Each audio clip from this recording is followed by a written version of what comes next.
but it's less pitiful than rotting away without trying. He tells Hiram it's time to go, and she asks if it's okay to just leave him. He says yeah, it'll be fine.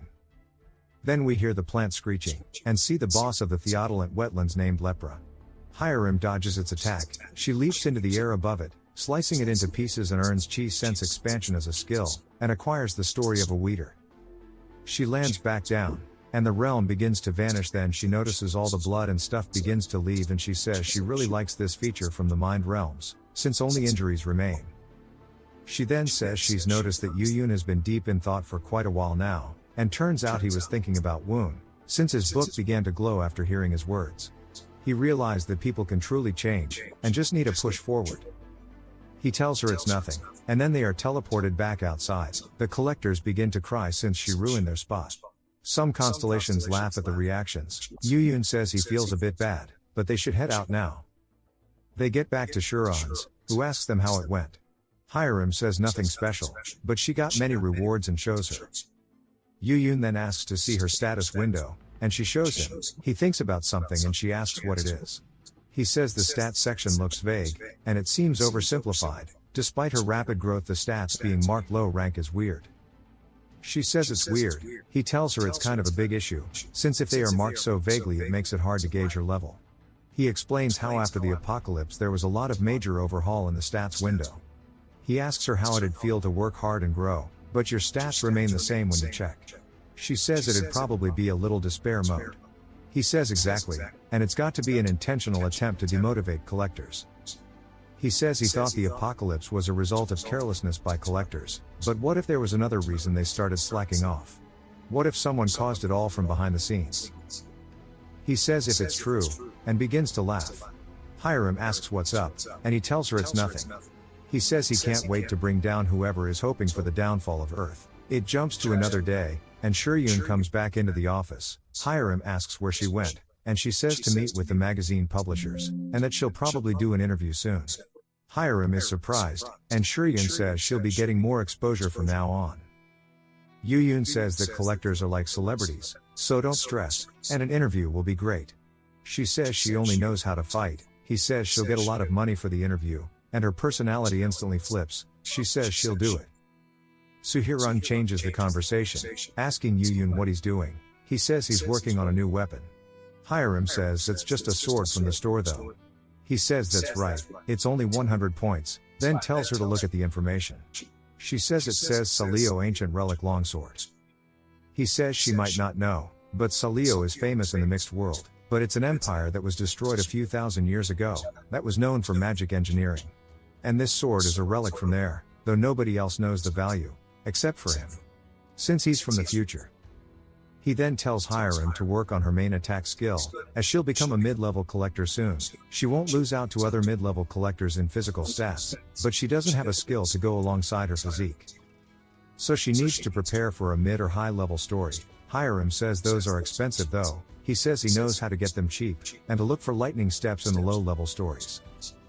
He tells her to find it in the point store, then he says to go to the mid-section and find Berserk Lightning in her skill, and then among the low levels again to buy Thunder Fury. And to buy all three of those. Shuryun says those are all known for being as though. Nobody can handle the speed of the lightning steps. Berserk causes the body to shock randomly, and Thunder Fury requires an IQ test to use, and they are known as the useless trio for skills. Hiram doubts, then he tells her to trust him and she instantly buys them all. She says she just has to learn them all, right? Then she absorbs the skills and shocks herself. Yu Yun says now then puts the sword over her head, and the lightning begins to be absorbed by the blade, and Suhirun watches as the blade transforms into a completely different one. She's super excited, and he tells her to be careful. He knew it was amazing, but it's even better in person. He then says it looks like Hiram is done, then asks if she feels uncomfortable. She says no, and he says to open her stats and see the new skill. She says he's right, and they created a new skill called the Heavenly Lightning Sword. He says it'll help her grow, and it's a hidden piece that lets her control lightning from the heavens above, and it's better than most high-level stories. Hiram is super happy, then jumps at him, but he sidesteps her ult. He says he'd be shocked by her as she is now, then she asks how he knew about this, saying if he showed the constellations they'd have loved it. He says that's true, but it'd create its own problem too. He says to forget about it. and gives her the sword, saying to absorb the lightning she cannot control. It begins to do just that, and Suhiran is surprised, and tells Yu Yun to follow her. He then asks if he used Hiram as a battery to make the sword, and he says it's all to help her out, and he wonders if she's worried about her. Suhiran says if it went bad her office would be burnt. He asks if that's what she was concerned about. Then tells her to give her a heads up next time. He then receives a message. It's from Ja Ongmo, who says he has information on Choi Doyoon. This surprises him, and he says he'll be heading out for a bit, and runs off. He says since it's a new start he doesn't want to get involved with him, but yet he's focused on him. He wonders if he'd be mad seeing him, or he might end up feeling nothing. Whatever the case, he wants to meet him. He goes to Ja Ongmo's office, and says he'd like to meet him. But Ja Ongmo comes on his own, and says to follow him. He says first he has a question, then asks his relationship with Doyoon. He says they aren't acquainted, he just knows about him from rumors. Ja Ongmo says it wasn't hard to find him at all, then hands him a picture asking if this is Doyoon. We see it is, and he says this is him. Asking where he is, he says 10 years ago when Earth was added to the mixed world, he went missing. If you've watched till the end, comment, monkey, to let me know. Subscribe for more videos like this, leave a like.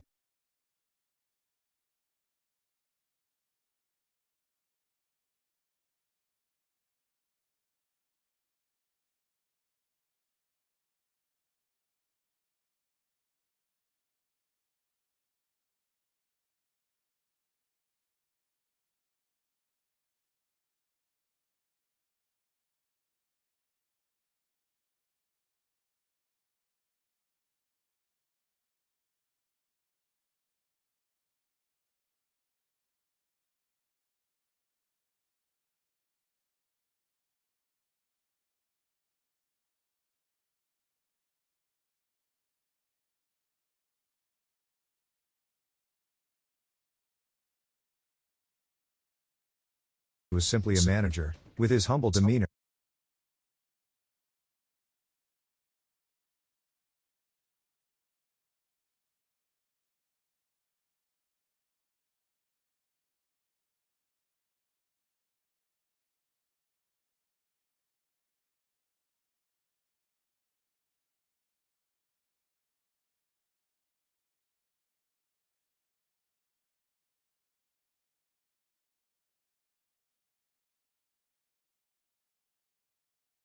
So, he couldn't even put any normal food in his mouth. Although, he wouldn't die easily, being the descendant of the dragon. Yu Yun's eyes sparkled while staring at her food, thinking that the novel's male lead could not enjoy the happiness of eating something as delicious as her meal. She screams in happiness again, but she suddenly hears a noise that disturbs her. Who is it? She asked. She grabbed the scissor and she trembled in fear. She went to the door and opened it, but she didn't see anyone outside. She was about to go back inside, but she heard a voice again, stating that she was hurt. Yu Yun completely comes out of her room while preparing the scissors. Is somebody there? She asked. She pointed the scissor on the stairs, but she still didn't see anyone. She could only hear the sounds but cannot see someone. As she walked downstairs, she stumbled into something which was the tiny little fairy. She tripped and fell downstairs and instantly lost consciousness. And when she opened her eyes, she was in a world she had never seen before, in a completely different person's body. Up until now, she blamed the fairy for everything that happened to her. The fairy was sorry and said that it wasn't her fault she tumbled down the stairs while shifting dimensions. To save Yu Jun's life, she used the dragon scale she had and saved Yu Jun by turning her into a mage in this place. She becomes emotional while saying that the dragon scale she had was the only thing that could help Felix. Yu Jun didn't think that the Felix this fairy was referring to was the prince of the novel she read. She only believes that Felix is someone this little fairy is serving. As per the fairy, poor Felix is the one who can't eat anything. Yu Jun then realizes that Felix is exactly like the novel she was reading. Because of her conclusion, she was thinking that she may be spirited away into the novel she was reading. To think something she'd only read in books would happen to her. On top of that, even if she entered inside a book, this current appearance of her right now doesn't make sense to her. She cried while the fairy comforted her and told her that it was better than dying. How the hell did my body full of tattoos turn into skin as clear as white jade? Yu Jun screamed. She cannot accept the fact that all her tattoos are gone. Before she spirited to the novel she was reading, a dragon who was peacefully sleeping was woken up by many little fairies, including the fairy named Urin, who is now with Yu Jun. These fairies are asking the dragon to help Felix, despite the fact that this dragon doesn't know when he will wake up if he falls asleep again. There's a sudden portal sipping in Urin, and the dragon then hands the dragon scale to her, instructing her to bring this scale with her. Erin grabbed the scale and she sipped into the portal the moment the dragon let go of the scale. The other fairies rattled upon seeing her leaving as they all wanted to go together with Erin. Going back to the present time, Yu-jun was eating some delicious meat she bought at the resto. The meat looked delicious, but she still complained since it had no garnish or sauce. She started slicing the meat and swallowed her first bite. She was shocked and thrilled after she felt the gravy just gush out of her mouth, plus the salt seasoning is also adequate.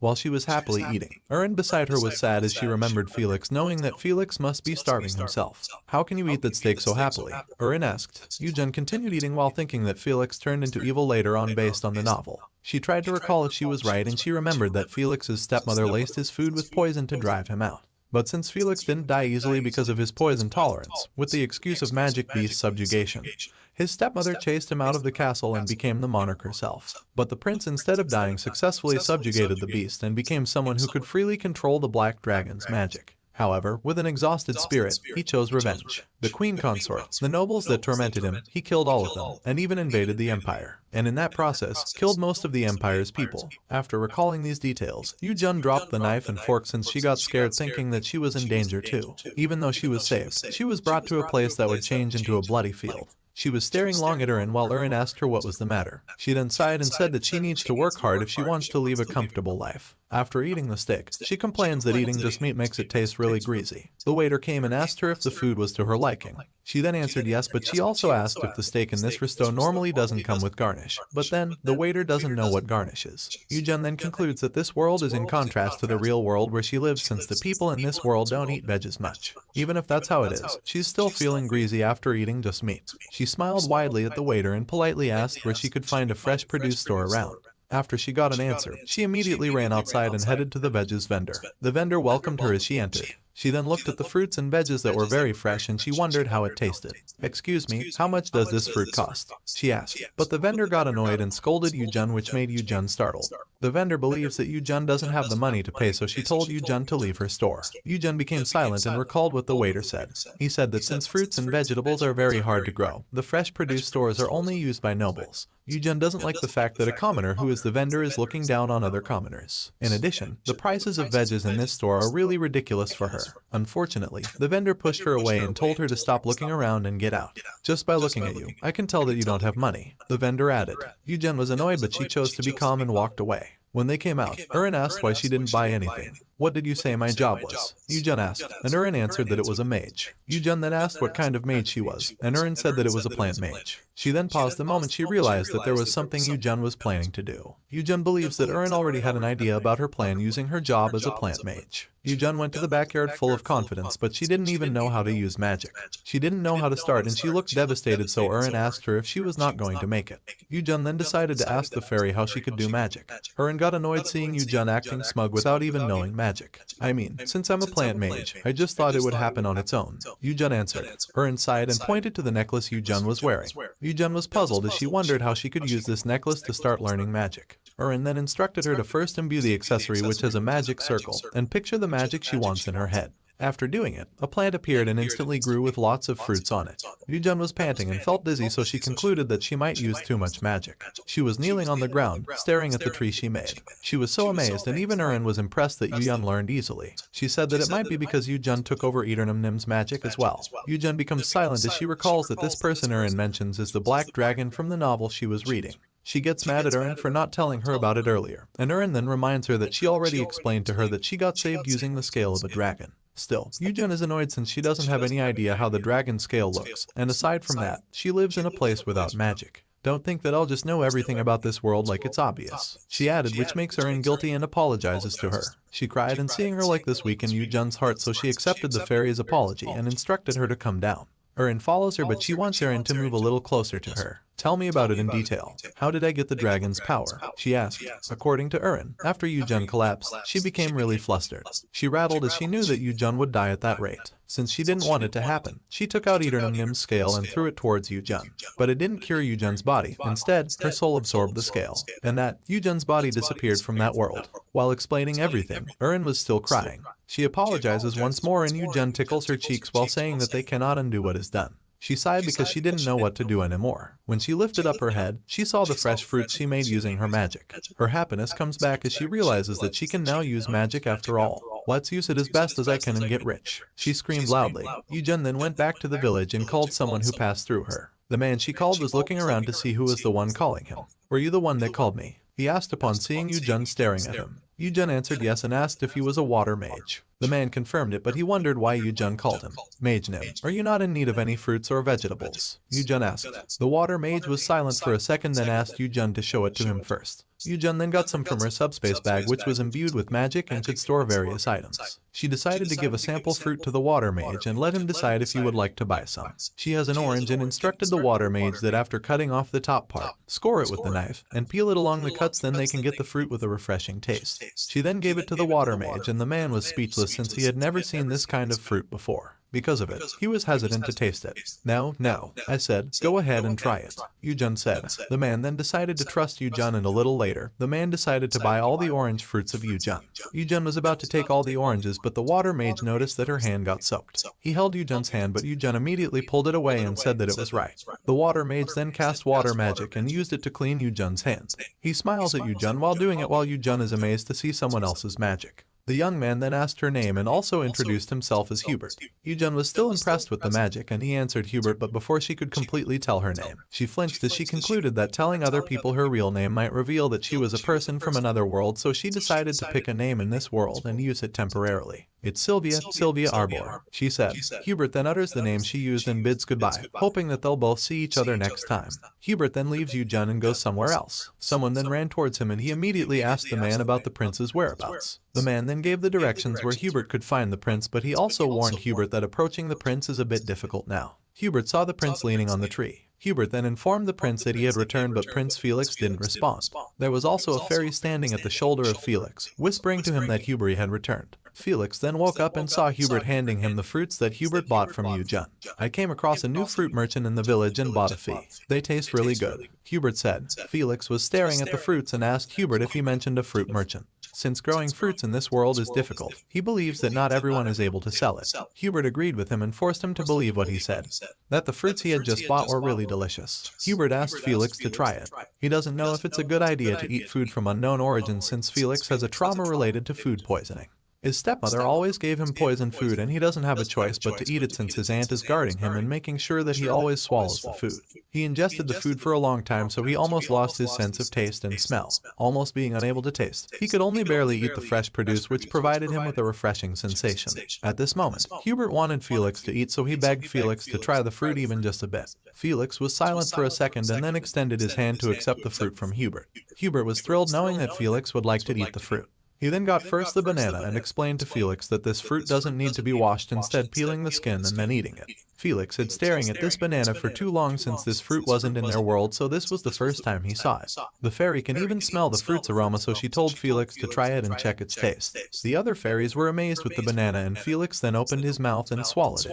He then told Hubert that the taste wasn't bad at all. Hubert then next handed the orange and described it as a refreshing and sweet fruit. Felix then tastes one and feels how juicy it is. The taste makes him speechless since the granules of the orange are popping and bursting inside his mouth. The orange also isn't bad for him. He continued eating the fruit, which shocked Hubert since Felix normally stopped eating after 1 or 2 bites, but now he's eating the fruit so enthusiastically. He clenched his fists and told himself that he must find the peculiar wizard often, and he was referring to Yujun. Would you like to eat more? There's still a lot left, he said, but Felix this time refused and said that he was full. Going back to Yujun's POV, she was still in the village, looking at the necklace, which is too expensive and she cannot afford. The cheapest necklace costs 30 gold, but she has barely even made 10 gold coins. The amount of the necklace is worth 3 times her income, which is why she was devastated. She suddenly got an idea and ran away, heading somewhere. The fairy asked her, but she didn't respond until they arrived at the library and found the book she needed. She was so impressed by the fact that the library had all the books related to magic circles. She borrowed lots of books, and Urin asked her about why she suddenly became interested in other elemental magics. She then recalls the time she watched Hubert casting water elemental magic in front of her, and up until now, she was amazed and wanted to know more about magic. Since she was not capable of using magic, she decided to control different types of magic. With that, she had a peculiar thought. She asked Urin if she wanted to hear it, and Urin then answered yes. Do magic circles really have to be engraved in jewels? I was originally a tattoo artist, you know, Yujun stated, but Urin doesn't know what a tattoo artist is. Yujun then explains that a tattoo artist is a person whose job is to engrave images onto a person's body. It could be images or could be characters, the face of the person they long for, or it could also be the part of the person they love. At any rate, whenever she washes her bare body, it is awkward, so with this opportunity, she wants to try engraving magic circles on her body. Urin was annoyed upon hearing her plans. She screams, asking Yujun if she really thinks it's possible. According to her, people usually can only use one element in the first place. From the moment one's born, their element appears through their hair or eye color. Yujun then now clearly understood, and she became so disappointed and hopeless. Urin was worried for her and asked her what's the reason for her disappointment. Yujun only said that Urin can't understand her heart. Urin was confused if she said something harsh to Yujun. Also, since Eternum Nim's magic has also gone into Yujun's body, Urin concludes that what Yujun wanted might be possible. Then, how about you become the first one? She asked. Yujun's head lifted up and asked Urin what she just said. Urin then clears her words, stating that Yujun can be the first one to wield different elements. Yujun's excitement came back in an instant and she became hopeful again. As expected, you definitely seem like a fairy, seeing you recover your courage, she stated. She then starts to think about her plans, but she remembers that she doesn't have a needle nor an ink. She was poking the table while thinking until she got an idea. She comes out from the library and Urin asks what she was trying to do this time. She then said that she could make a tattoo ink since she doesn't have one to use. She was confident that she could still use a method that had been used for a long time. Urin sighed and reminded her not to forget to take a break. Still, Yujun cast a spell, calling a pine tree to grant her an ash powder. Meanwhile, Yujun and Urin were coughing because of the strong smoke coming from the fire of a pine tree Yujun made. Just how many times are we gonna do this? We've already collected tons of this pitch black powder, Urin said. She looked so tired at this moment, but Yujun told her that they aren't done yet since they have to keep doing this in their spare time. Urin was so exhausted and screamed, "What the hell are we working so hard for?" After a long time, they are finally done and Urin immediately lays down on the ground while Yujun massages her and tells her to rest the work back again a while. Urin rolled on the side and asked Yujun what kind of magic she even wanted to use to go through all this trouble. Yujun then answered that she just wants simple magic that will also help in her daily life, not having to bring water every time she has to cook or wash up. If she could create a small amount of water instantly, it would be great for her. Also, a magic which she doesn't need to strike rocks every time she needs to make a fire. A kind of magic that lets firewood light up with a single gesture. If that happens, she is confident that cooking will be easier for her. She lay down on the floor while Urin said that Yujun really does like to eat tasty food. Yujun rolled over and answered yes. She then gets up and tells Urin that they should now start working again. She prepared the ash powder and checked it. It was her first time making it and she was impressed that she made it perfectly fine. Since it's going to be carved on the skin, using the best possible feed, and making the lotus pine and by burning quality pine wood was really tiring. From cutting the wood, burning it, drying it, and grinding it until now. She really appreciates Urin for working up with her. About the needle, she instantly obtained it from the blacksmith. She disinfected it in boiling water and prepared a warm cloth that dried under sunlight. This time, her tattoo preparation is complete and she gets more and more excited. That's some tenacity. Are the preparations finally really complete? Urin asked, but Yujun only said that she would now start her art. She then removed her cloak and Urin was still clueless about what she would do on her body. Yujun pushed her away and told her that she could not carve her own body with her clothes on. She started by transferring the prepared sketch into her skin. Urin was impressed after seeing the sketch. Yujun then gets the needle to start drawing the lines. She then pierced her own skin and seeing her doing it makes Urin crazy and asks her if she isn't hurt. Yujun then said that it was nothing compared to the result she'll achieve after. In addition, she had already embroidered her whole body before. After a few hours, night had almost come and Yujun was finally done. Urin feels pity for her seeing her skin become red and swollen up. But then, the pain is just nothing for Yujun since she knows it will get better in no time. She extended her arm and said that she now needed to try out whether it would work or not. She closed her eyes and she felt the black dragon's magic inside her flowing towards the magic circle. She opened her eyes and saw water floating. In front of her is Urin, informing her that her water magic is successfully working. Yujun smiles in happiness since she didn't expect that it would work in just one try. She then also activates fire and wind magic circles while wondering if it would work too. And luckily, she made it, which startled Urin since Jiyun didn't warn her. Yujun laughed and told Urin that she would try to master intermediate magic by tomorrow. Urin then told her not to be greedy and take everything slow. The next day, Yujun was in the village again early in the morning and sold a lot of fruits. While she was counting her money, someone came, riding in a cavalry. It was Hubert, asking her if all her fruits had been sold out. Yujun was confused at first, but then she realized that it was Hubert, the water mage. Did you come to buy fruits? I just sold all the ones I prepared. There's none left, she said. At the same time, Urin is calling Hubert, but Hubert doesn't see her and only feels that something is circling him. Urin and the other fairies can only be seen by Felix, and Yujun are known as Sylvia in this world. who possess the Black Dragon's magic. This time, Yu-jin remembers that Hubert is the subordinate of Felix in the novel. Is that so? Our captain is someone who usually doesn't eat much, but he likes the young Miss fruits, but they always sell out instantly, Hubert stated. Yu-jin then proudly smiled, knowing that her fruits are quite something after all. Her smile was gone the moment Hubert asked her to obtain more fruits. As what she remembers, the novel's male lead Felix should be having a hard time and not being able to eat properly. Besides, she also feels bad for Felix. For her, a person does have to leave a life worth living. Since Erin also worried for Felix too much, she was thinking of helping the novel's male lead a bit. She told Hubert that she doesn't have the fruits on her at the moment. Hubert was dumbfounded since Yu-jin's fruit was the food Felix wanted to eat.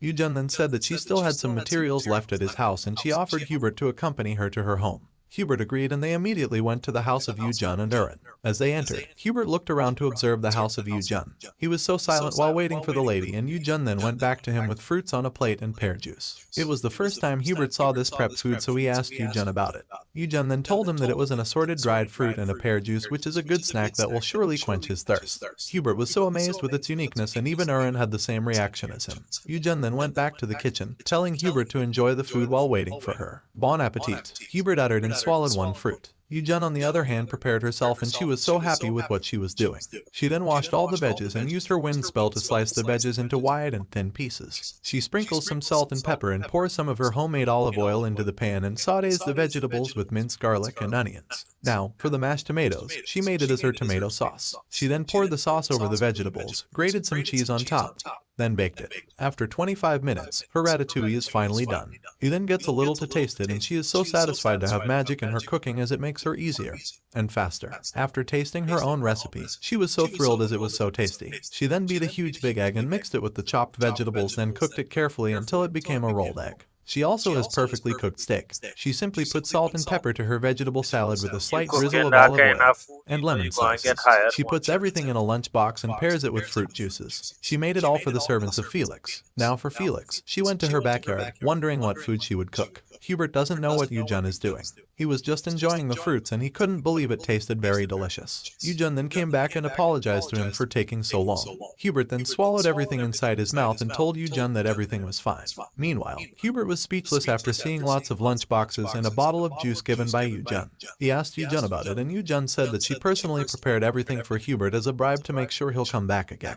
Erin also asked Yu-jin why she cooked too much. She was so emotional as she concluded that Yu-jin made a lot so that Felix could eat too. Yu-jin also packed oranges and other fruits so that Felix could take it. How did you manage to do all this in such a short amount of time? Hubert asked. Yu-jin then answered that she packed the fruits before this, so it isn't impressive at all. She was keeping the fact that she was using elemental magic a secret for now. Hubert then held her hand and sincerely gave thanks to her. You're welcome. I'm the one who should be thankful. Just think of it as a present to make you my regular customer. Yu-jin replied. Of course, I would gladly be a regular, Hubert said with sparkling eyes, which made Yu-jin think it was dangerous. Hubert then leaves, waving goodbye to Yu-jin and the same as Yu-jin to him. After Hubert leaves, Erin then calls Yu-jin in the name Sylvia. Yu-jin then glanced at her and she then gave thanks to Yu-jin despite that she feels shy. Yu-jin also mentions that Erin kept sticking around Hubert, and she asked the little fairy why she didn't come with Hubert if she already misses Felix. Erin then replied that it is because she messed up everything, so she was afraid other fairies wouldn't like to see her. Since she worries too much, Yu-jin invites her to eat to lift up her spirit. Erin's excitement came back knowing that everything Yu-jin's recipe was the best. They both then head to the kitchen to find something to cook and eat. Meanwhile, Hubert came back to their camp. He went directly to Felix and he greeted Felix by addressing him as Majesty, but Felix told him to call him Chief since they were outside, and also, he is now the chief of the Kraven mercenaries. Hubert then agreed and gave the mangosteen to Felix. It was the first time Felix saw this fruit, so he became curious again.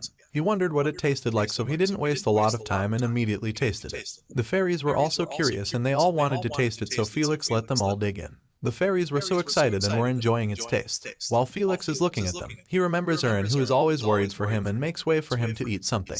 He feels sad since it has already been 3 years since Erin disappeared and hasn't come back yet. He wondered if Erin was unable to return or if she had no intention of coming back. He wasn't aware that Erin was just near to him and was now together with Yu-jin, but he could not hold himself to think since he was very worried without knowing that Erin was safe in the hands of a person coming from a different world. Meanwhile, Hubert had a chit-chat with his comrade.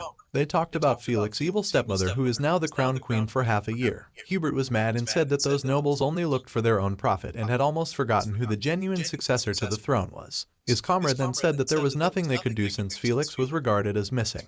They were both hopeless and felt so down. The green-haired man then asked if Felix was taking a meal properly. Hubert then smiled and answered that he thinks Felix likes the fruits from the store that he has become a regular of. His comrade was so happy and relieved. They were both worried since Felix usually didn't even try to taste his food. Now, Hubert was planning to procure rations there from now on.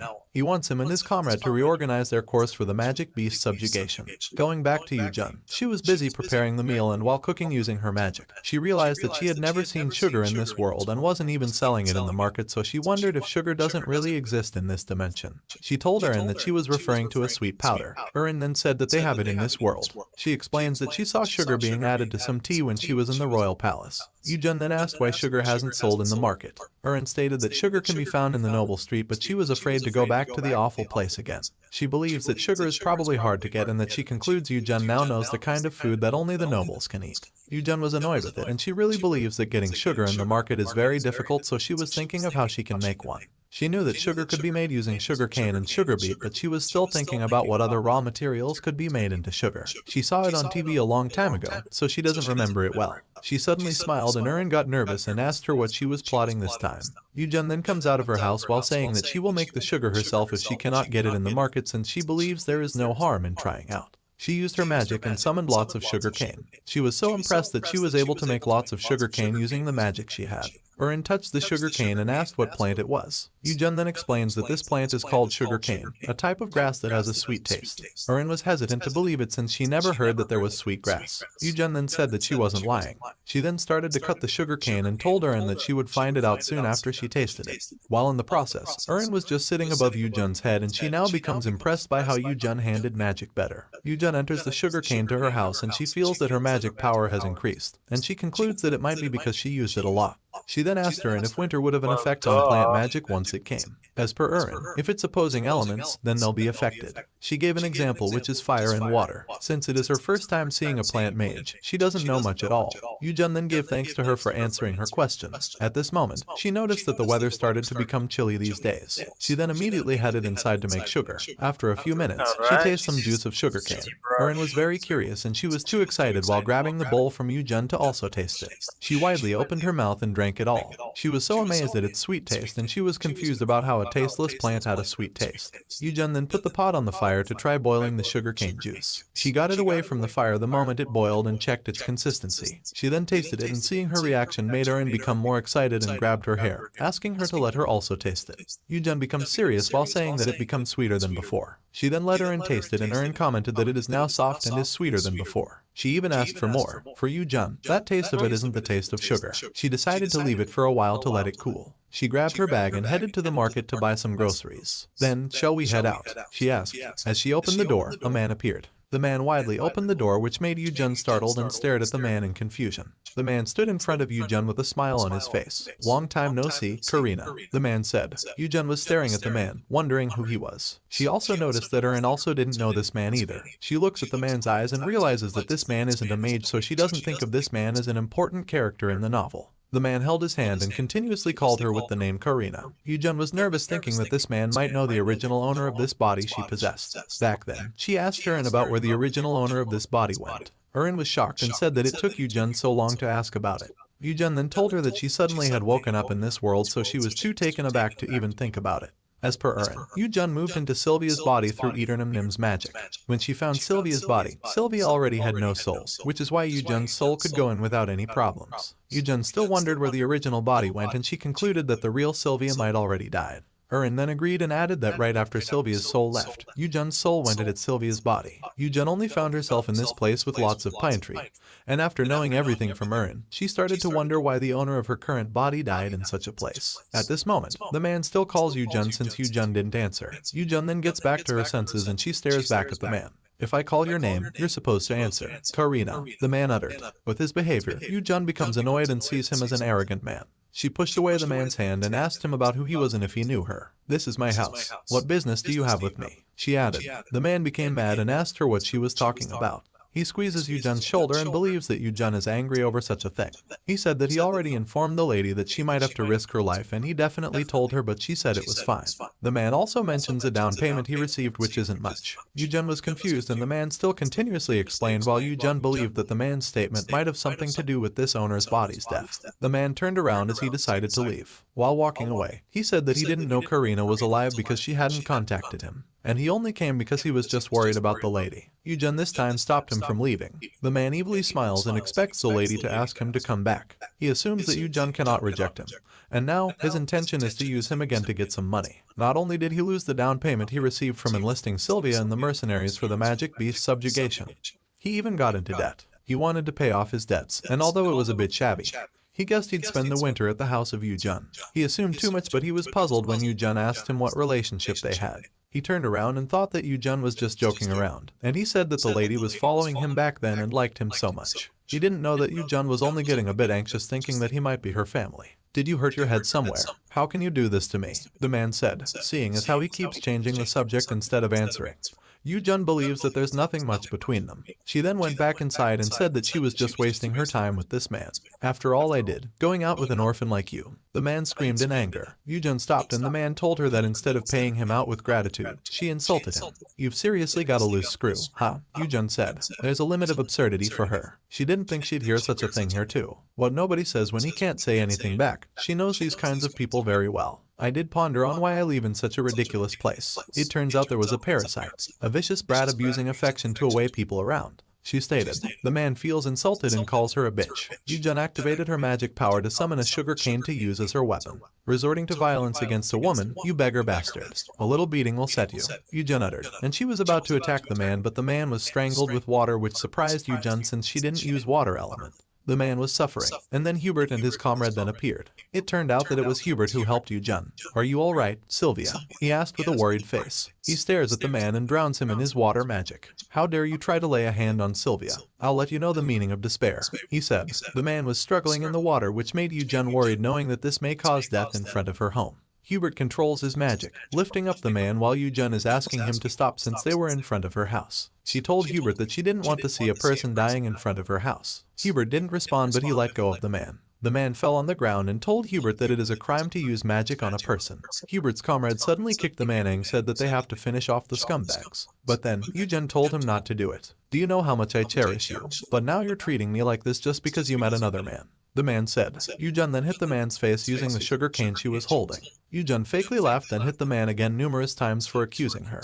"What kind of relationship could you have with me when you can't even answer properly, you jerk?" she said. She lifted up the sugar cane and reminded the man that she doesn't owe him, so there's no money that she needs to bring to him. She then struck the ground where the man was sitting, and the man was afraid as he thought Yu-jun would hit him. Even Hubert and his comrade also expected that Yu-jun would strike the man's balls. "Now, I'll stop here since I don't want to see you lying here. Get lost," Yu-jun calmly said. She swung the sugar cane and told the man once again to leave. The man was shaking as he stood. He pointed his finger to Yu-jun, telling her that they'll never see each other again.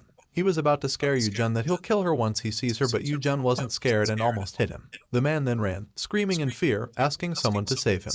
Yu-jun was staring at him, saying that this man kept spouting nonsense till the end. Hubert and his comrade at the same time were jaw-dropping, seeing the lady being able to scare the man. Yu-jun then realizes that she had a customer, so she turned around and asked both men if they came to buy fruits. She let them in and prepared a little bit of snacks to feed them. She also apologizes to them for showing his bad side earlier. She then asked Hubert about the man with him, and the man then introduced his name, stating that he's Dennis. Yu-jun then introduced herself in the name Sylvia and then asked them not to be too tense with her. This time, she prepared sweet and refreshing peach sugar cane juice, crispy but sweet banana chips, and an amazing sweet and chewy texture of dried sweet potatoes. She drinks the juice as she feels thirsty since she hasn't been moving a lot in a while. Both men were staring at her in curiosity about the taste of the juice. They both then grabbed each glass and drank it. They were both satisfied with the taste, and Yu-jun was glad knowing that she successfully made it perfectly. The men then tried the snacks while at the same time. Hubert is giving thanks to Yu-jun for preparing food every time he visits. Yu-hun then said that it is because she needed to treat her regular customers differently. As per Hubert, he needed to buy lots of fruits this time.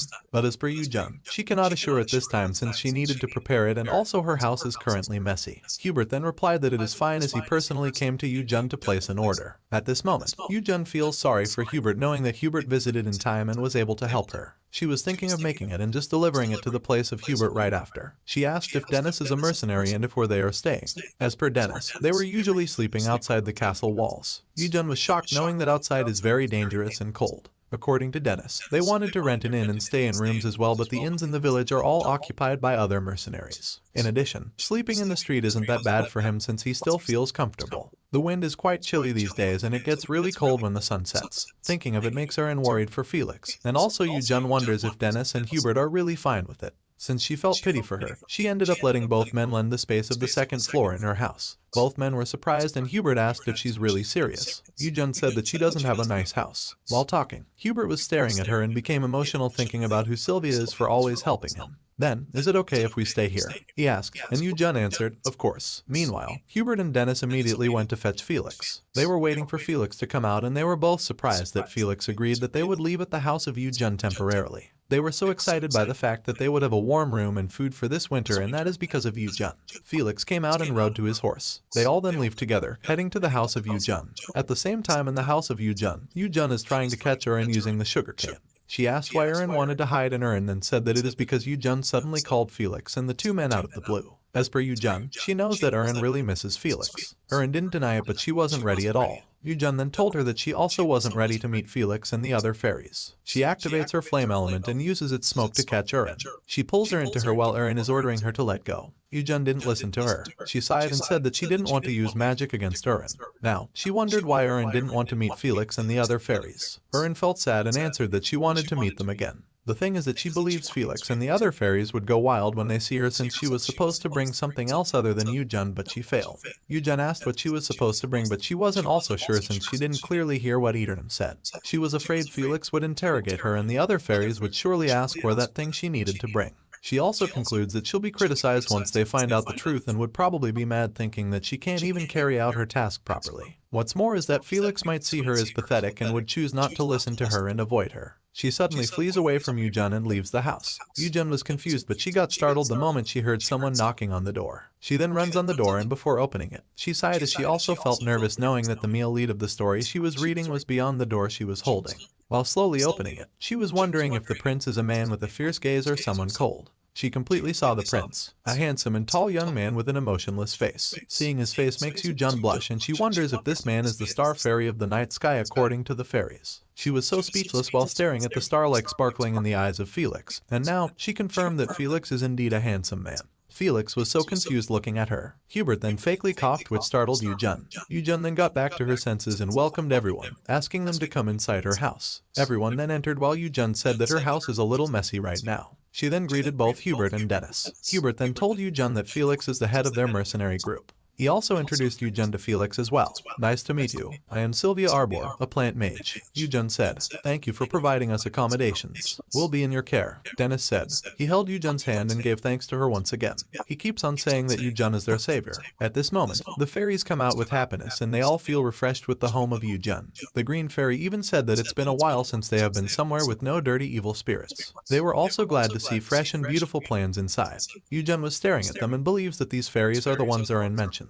She was smiling seeing these noisy fairies, but so adorable. She suddenly felt down as she was hoping that Erin was with them. She glanced at the window, wondering where Erin went. Erin was just nearby, flying around, and was afraid to go back inside Yujun's home. Meanwhile, Yujun started to prepare some food for everyone. Good thing is that she had a lot of stock up despite that the numbers of her household increased. She opened the steamed rice she cooked, and she was craving for steamed rice for so long since the rice in this world would be an obstacle. For her side dishes are steamed fried pork and dried seasoned persimmons. She sliced the pork thinly. She added onions, carrots, green onions, and crushed garlic and stir-fry them together. Lastly, she cut the pineapple into small pieces and stir-fry it once, then everything is done. With her thinly sliced dried persimmons, which are sweet and chewy, mixing it with the seasoned sauce that she made earlier, the sweet and sour seasoned dried persimmons are done. The egg rolls as well have a lot of handmade ketchup on the top, plus the salad that has lots of mayonnaise, full of apples, cucumbers, red onions, cabbage, and nuts. A bowl of rice is easy peasy. It must be delicious, Yujun uttered. Lastly, she has to prepare the male lead's meal. Knowing that Felix doesn't eat food that is cooked or touched by someone else beforehand, she decided to use her magic instead. After an hour, Yujun came back to the men and she was a little bit awkward seeing herself feeding 3 chicks. Both Hubert and Dennis then stood to help her, and Dennis asked her to teach them the proper way to eat the food. Yu-jun then agreed with excitement, and she told them to first scoop up some white rice and put it on their plates, and everything else are the side dishes. She then told them to enjoy the meal and get as much as they like since there are still a lot in the kitchen. The moment Dennis tasted it, he blushed and said it was so delicious. Yu-jun was holding a pot and gave it to Felix. Felix was confused while Hubert and Dennis also wondered what plant it was. As for Yu-jun, it is a cucumber and a paprika. It is sweet and refreshing, and she hopes Felix would like it. The fairies were so excited to taste it. Hubert at the same time heard Yu-jun asking him to wash the plants for Felix to eat it. Felix is still emotionless while staring at the several fruits in front of him. Bon appetit, Yu-jun uttered, and the men, except Felix, gave thanks to the meal she prepared. Felix is still staring at the food as he has a strict standard that even Hubert doesn't know exactly about it. If the food is not up to his standard, he will never eat it. His standard is that he only eats food that has not been touched by others. If it's not up to that standard, he'll take it himself, wash it, then eat it. But the food in front of his eyes now, it was as if Yu-jun knew of his standard and prepared it accordingly. He wondered how Yu-jun was able to do it despite that no one knows about his standard. Felix, why don't you take a bite? You can eat this, right? The orange fairy asked. And the red fairy also said that Hubert might have told Yu-jun about the food standard of Felix for being able to prepare it properly. This time, Yu-jun saw Felix swallow a mangosteen, so she believes Felix might like it. She then swallowed some food and was thrilled with its taste. Dennis agreed that it was very delicious, and he asked how she was able to make all of it. Yu-jun then replied that delicious food is the driving force of his life. Felix remained silent. He glanced at the mangosteen and opened one, then let all his fairies bite some. He then continued eating, the same as the others. Meanwhile, they went to their respective rooms. Felix lay down on the bed together with the fairies. He was smiling, so the fairies were glad to see him in a good mood. The fairies also realized that they were also in a good mood. They feel somewhat at ease and comfy. After a few hours, Yu-jun was in her kitchen, making some condiments. She believes that it needs more time to be perfectly done, so she decided to check her garden for the meantime. But then, she saw Felix, which startled her. She wondered when the male lead came, and she noticed that all the fairies were sticking at him as always. She then walked toward Felix and observed what Felix was looking at so attentively. She was slowly moving, trying not to destroy Felix, but Felix suddenly spoke, which made her pause. "Why are you all alone in this kind of place?" Felix asked. Since he wasn't looking at Yu-jun while talking, Yu-jun wondered if Felix knew that she was behind him. "Seeing all the other carrots has gone and you're left alone. You're just the same as me," Felix added, and Yu-jun feels awkward as she confirmed that Felix is not talking to her but to the carrots. Yu-jun grabbed one carrot and peeling it. He then bites it, and Yu-jun concludes that the lonely carrot might remind Felix of himself. Felix is done eating the carrots in just a few minutes. He threw it and stood. As he turned around, he saw Yu-jun. Yu-jun got startled. He was surprised because Felix suddenly turned around. The fairies then fly around him, and she wonders why. Felix was staring at him, and she cannot believe that the male lead didn't sense him until she got so close to him.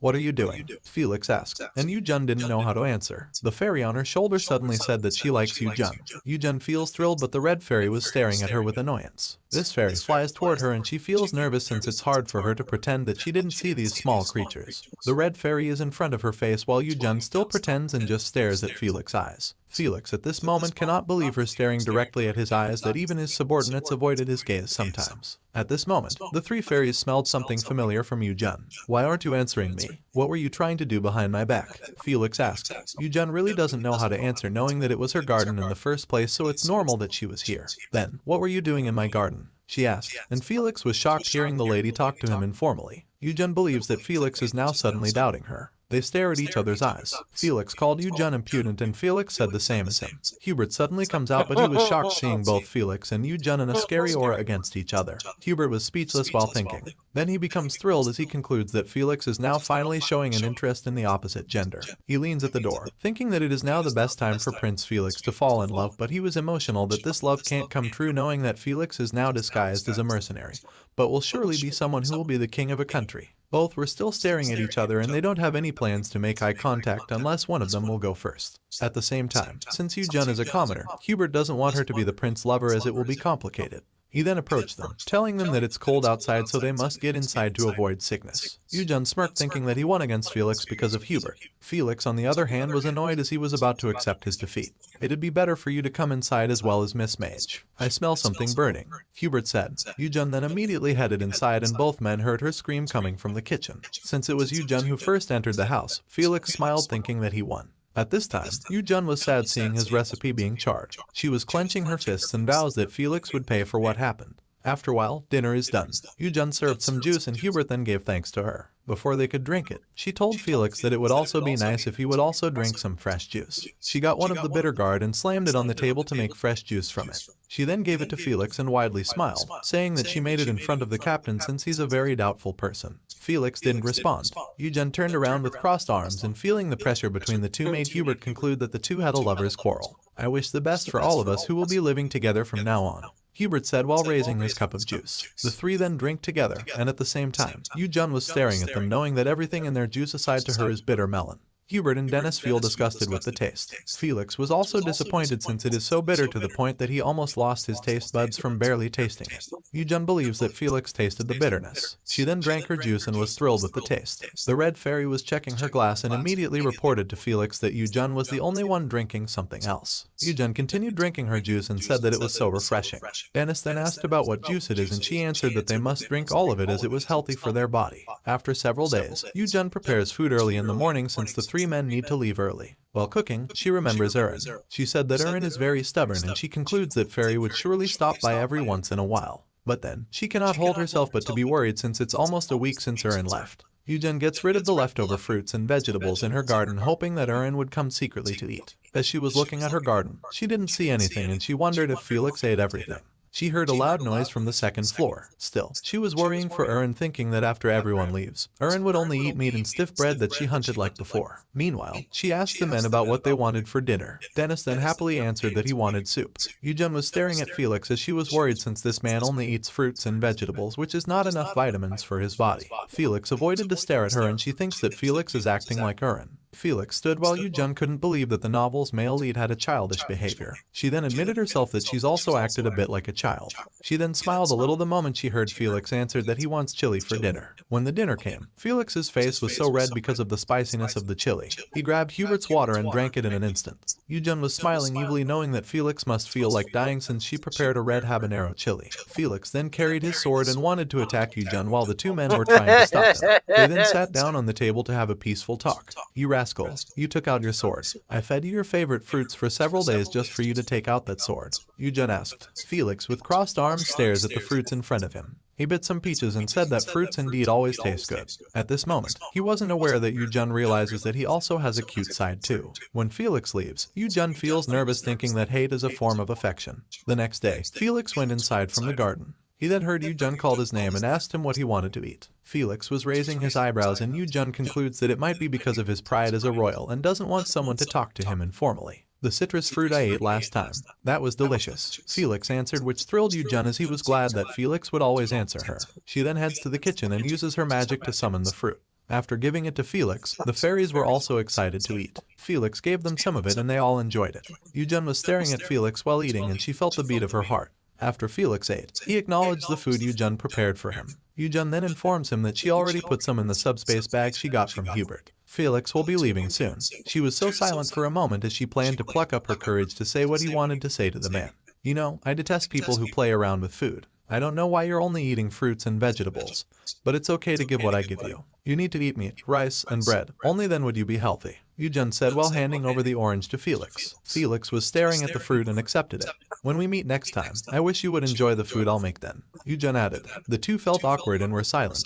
Yu-jun then turned around as she felt embarrassed. Felix suddenly stopped him so she turned back. Felix removed the ring on his finger and gave it to Yu-jun. Yu-jun was staring at it and asked what it was. Yu-jun then told him to think of it as a payment. "We bickered with each other while living together, but I really like the fruits and vegetables you gave me. Besides, it'll wear out quickly if you only use one jewel," Felix said while touching Yu-jun's hair. He then said that Yu-jun's mana is strangely similar to him, so he concluded there wouldn't be a problem for the lady to use his black diamond. According to him, this ring is a very rare valuable item, so he was hoping Yu-jun wouldn't sell it. Yu-jun then promised to treasure it. Felix then wore the ring to Yu-jun's finger and Yu-jun smiled while looking at it. Her face blushed as she gave thanks to Felix. Felix slightly smiled back at him and they both once again stared at each other's eyes, but this time with a glad aura. After a few minutes, Hubert and Dennis came with their carriage. They arranged the packed lunch Yu-jun gave to them and give thanks to Yu-jun for letting them stay in her house for several days. "You're not leaving forever. You said you'll come again after you're done with the black magic subjugation," Yu-jun said, and Dennis then answered that they just want to deliver their gratitude. Yu-jun then told them that there's no need to give thanks to her since she got all the payment from them. Also, she was really hoping that the three would come back again. Dennis showed his sadness as he would surely miss the cooking of Yu-jun. Hubert then glanced at Felix, asking him if there's anything he would like to say. But then, Felix moved and said nothing. Yu-jun smiles knowing that Felix shows his childishness again. She then waves goodbye and the three men then leave. Seeing them far away makes Yu-jun sad. It was now quiet in her house again.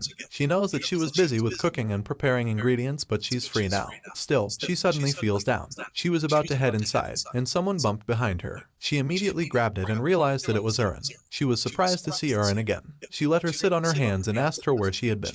Erin only apologizes to her and Yu-jun was worried for her, but she said she's fine and that she's only hungry. They both then went inside to eat something delicious for Erin. At the same time in the palace, Felix's stepmother and the current queen was searching for the treasure, but she was screaming as she couldn't find it. She was sure that everything, including the seal, was in the treasure box, but now everything was gone and she believes Felix took it all. One of her maids then informed her that the Duke had come to the palace and requested to meet her in the audience chamber. She then turned around with a clenched fist and wondered if she needed to see the Duke just because he wants her to. Her attitude even makes the maids nervous. She suddenly smiled and told her maid to tell the Duke that it'll take some time for her to prepare. Her maid then followed her order and headed to Duke Sabalissa, who was patiently waiting. She politely greeted the Duke, and before she could say the message of the Queen, the Duke said he would wait.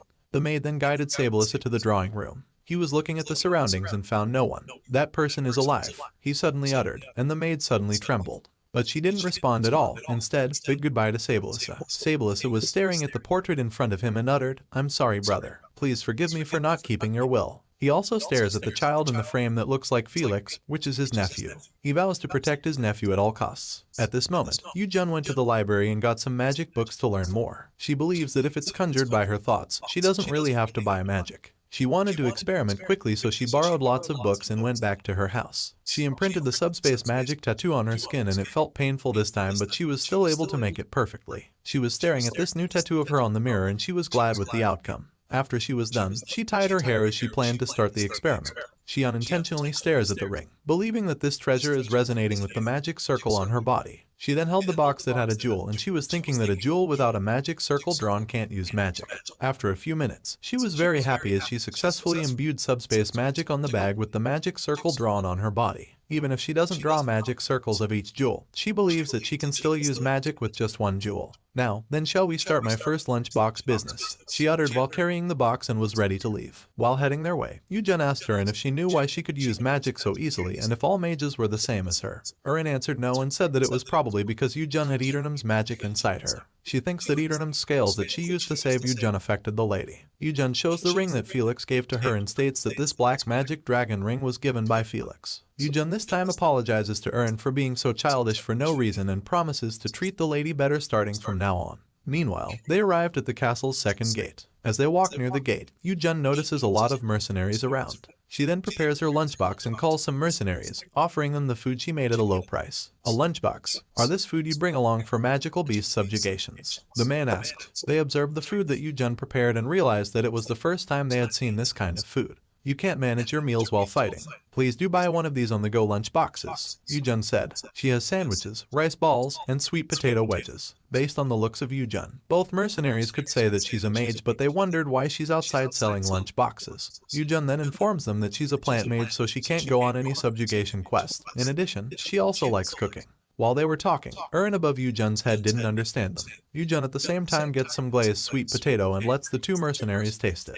She also let Erin get one and Erin then immediately swallowed it slowly. The mercenaries then asked her about what food she handed to them and Yu-jun said it was her own glazed sweet potato. The men then accepted it and then asked Yu-jun if they should eat it immediately. Yu-jun then said yes and both men swallowed the glazed sweet potato together. The moment they tasted it, they felt the sweetness, smoothness, and savory of the potato itself. They then told Yu-jun their feedback and they said that they had never eaten anything like this food before. The other man also wonders how Yu-jun was able to make it. As per Yu-jun, she fried sweet potatoes along with some sugar. She was surprised the moment she heard more people became curious about her lunchbox. Two men headed to Yu-jun and Yu-jun at the same time gave the first two mercenaries free sandwiches and rice balls. Both men immediately swallowed it and the other mercenary asked them how it tasted. But then, nobody answered them, which made them wonder why. They asked the same question and the yellow-haired man only showed a thumbs up as a sign of his yes. Yu-jun was so happy knowing that the men liked the food she prepared. She then gets a barley tea and the men drink it. They then commented that it is savory but also good for quenching their thirst. The yellow-haired man then decided to buy 5 boxes while the pink-haired man asked for the prices. Yujun then said that the rice ball and sandwich lunch boxes were 10 cores each. She also had caramel bread popcorn for 5 and a shooting barley which is 5 as well. The black-haired mercenary then asked for 10 boxes each and more people came to Yujun and asked for a free taste. Meanwhile, Yujun came back to her home. She was so tired but she was glad that everything she brought was sold. Urin then said that it was because the food was really delicious. My dream is to become a chief if I didn't become a tattoo artist. It'd be a very happy life to eat delicious food for the rest of my life. Yujun uttered. Urin carried a chocolate and asked if she was referring to a royal chief. Yujun then answered yes and explained that she had been a tattoo artist for the rest of her previous life so she wants to be a chief in this life. She was planning to open her own cafe and Urin cheered for her. 2 had passed since Yujun started selling lunch boxes, and luckily it was a big success for her. Lots of people bought many lunch boxes. She was about to count the remaining lunch boxes but a customer came whom she called Driver Nim. This man came back from the dungeon and according to him, the number of the magical beasts is increasing significantly and is exhausting. Yujun became worried for him and told him to always take good care of himself. At the same time, she was wondering if this man was old enough to experience this scary kind of thing. She remembers that it was written in the novel that when the black dragon was sleeping, the numbers of the magic beasts increased significantly and she was thinking if the Kroban mercenaries would be okay. She also wonders if Felix is eating well. At this moment, customers are lining up to buy lunch boxes from Yujun. There is also a new customer together with his subordinate. The moment this man saw that Yujun was only selling lunch boxes, he told his subordinates that they could just catch wild boars and eat them. His subordinate then replied that rumors say that the food of Yujun is very delicious and is good for constipation. Anyways, it's a famous place that sells good food and we have to wait in advance. He added. At the same time, his boss was staring at Yujun as he realized that the lady was familiar to him. He then asked Yujun if she was not going for subjugation anymore. Yujun then looked at him and the man said, I thought you looked familiar, turns out it's you, miss. A few months ago, on the day Seo Yujun transmigrated to another dimension, she was so clueless about where she was. She only remembers that she last fell at the stairs of her house. As she walked around, she stomped a skeleton.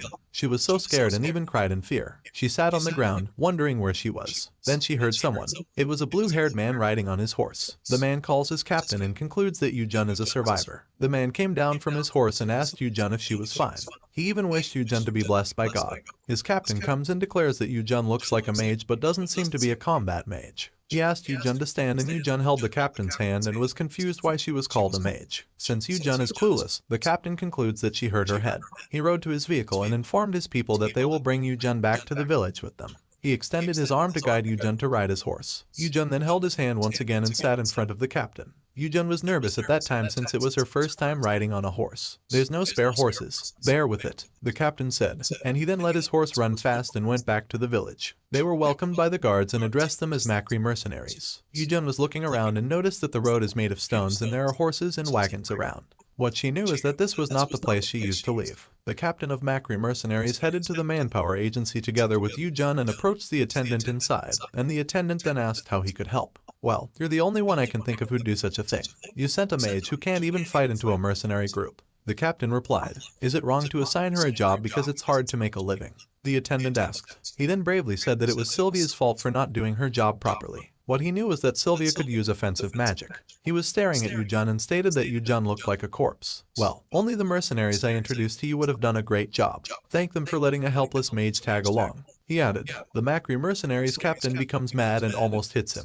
He was annoyed by the fact that this attendant knew it was dangerous but still sent Sylvia. I must have been a dirty and sloppy mercenary. You sent her knowing she'd a meat shield. I know how things work around here, he said angrily. He then ordered the attendant to pay Yujun, and despite that the attendant was annoyed, he still agreed and paid Yujun the right amount. After they came out, the captain then told Yujun to try to cherish her own life no matter how hard life is. Yujun didn't respond since she was staring at the coins in her hands since she had only seen it in medieval movies and she wondered what this payment was all about.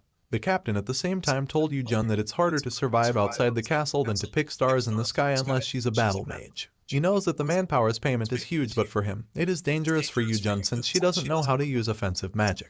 While talking, Yujun was not listening to her as she was staring at the buildings which she believes are medieval buildings. She was so confused and concluded that she was stuck in this place. Her eyes rounded since she was shocked and the Makri mercenaries' captain asked if she was listening. Yujun rattled and answered yes. He was staring at the man leaving, telling her that people make mistakes from time to time and that she must look for help from people around her if she's having a hard time. No need to introduce ourselves. We're both making a living after all. Take care, he added while waving goodbye to Yu-jun. Going back to the present time, Yu-jun told the captain that she was really thankful back then. The captain smiled back at her and said that he was glad Yu-jun is doing well. His subordinate then also remembers that Yu-jun is the mage they found in the forest. This time, the iron gates opened. Yu-jun stared at the gate and she said that she had never seen this gate open even when she came to this place every day. On the other hand, the captain of Macri mercenaries believes that the Knights of Viscontiere are back. A smoke then appeared and the knights entered together with their cavalry. Just by staring at it, the Macri mercenaries conclude that it's a total of 800 knights, and he believes these knights have pushed all the way to the magic beast's lair. He also said that no matter how much support the mercenaries get, it's miles apart from what the knights get, especially for the Knights Order under the Duke of the Corpora Empire. At this moment, Felix went into the forest and fought against the monster together with Hubert. After defeating a gigantic beast, Hubert informed him that he was extracting the essence now. Dennis was also with them and was the one who put all the essence in a pouch. Felix then declared that they had sorted everything out so they could now go and rest. Before they leave, Hubert activates his water element and lets it surround Dennis, knowing that Dennis feels hot and tired. After it, Dennis then said that the number of magic beasts had increased dramatically. Hubert also added that they hadn't slept for 3 days. The thing he is most worried about is they almost run out of Sylvia's lunchbox rations. He asked Felix what they should do. Felix was silent for a moment as he remembered Sylvia. He knows that they bickered quite a bit, but it was pretty fun for him. He also can't forget when Sylvia asked him if the food she prepared was good. He suddenly smiled and told his subordinates that they must head back. Dennis was screaming in excitement and both men then followed his order. As they arrived at Yu-jun's home, Dennis was very glad as he felt like they were going home to their family. He feels a little bit emotional knowing that they can now finally rest. They were standing outside and noticed lots of flowers and plants around. Hubert knocked on the door, but then no one responded, so Hubert believed that Yu-jun was not around. He told the other 2 men that they must wait for Sylvia to come back. At the same time, 2 fairies smelled something good somewhere. Then they saw the flowers and immediately went to the petals. They all felt purified after smelling it, and they then went back to Felix and asked if they could go to the garden in the backyard since they also smelled something nice coming from there. Felix only smiled at them as his response. The fairies knew that Felix permitted them, which made them all excited and kissed Felix on his cheeks and immediately headed to the garden. Going back to Yu-jun, she's still outside the castle, but they were already heading back to her house. She was so happy, which was noticed by Erin. It is because she finally found seasoning similar to soy sauce. It is called a salty seasoning, which she bought in the market. The vendor gave him 1 spoon of it for free to taste it. She tasted it and thought that it was a soy sauce, but the vendor said it was a galbus oil. She then instantly asked for 30 bottles of it, which surprised the vendor. She paid the right amount and she carefully carried her storage bag this time since everything was inside. She was so excited to come home to cook something delicious. Erin then asked her what she would cook and she answered that it would be a delicious meal using her new seasoning. She suddenly paused the moment she saw the 3 men outside her house. Felix was patiently waiting and seeing him made Erin rattled. She then immediately, while Yu-jun is asking her where she will go. But then, Erin didn't stop at all, so Yu-jun's head hurts knowing that Erin is always like this. She then went to the boys and Hubert widely smiled at her with excitement.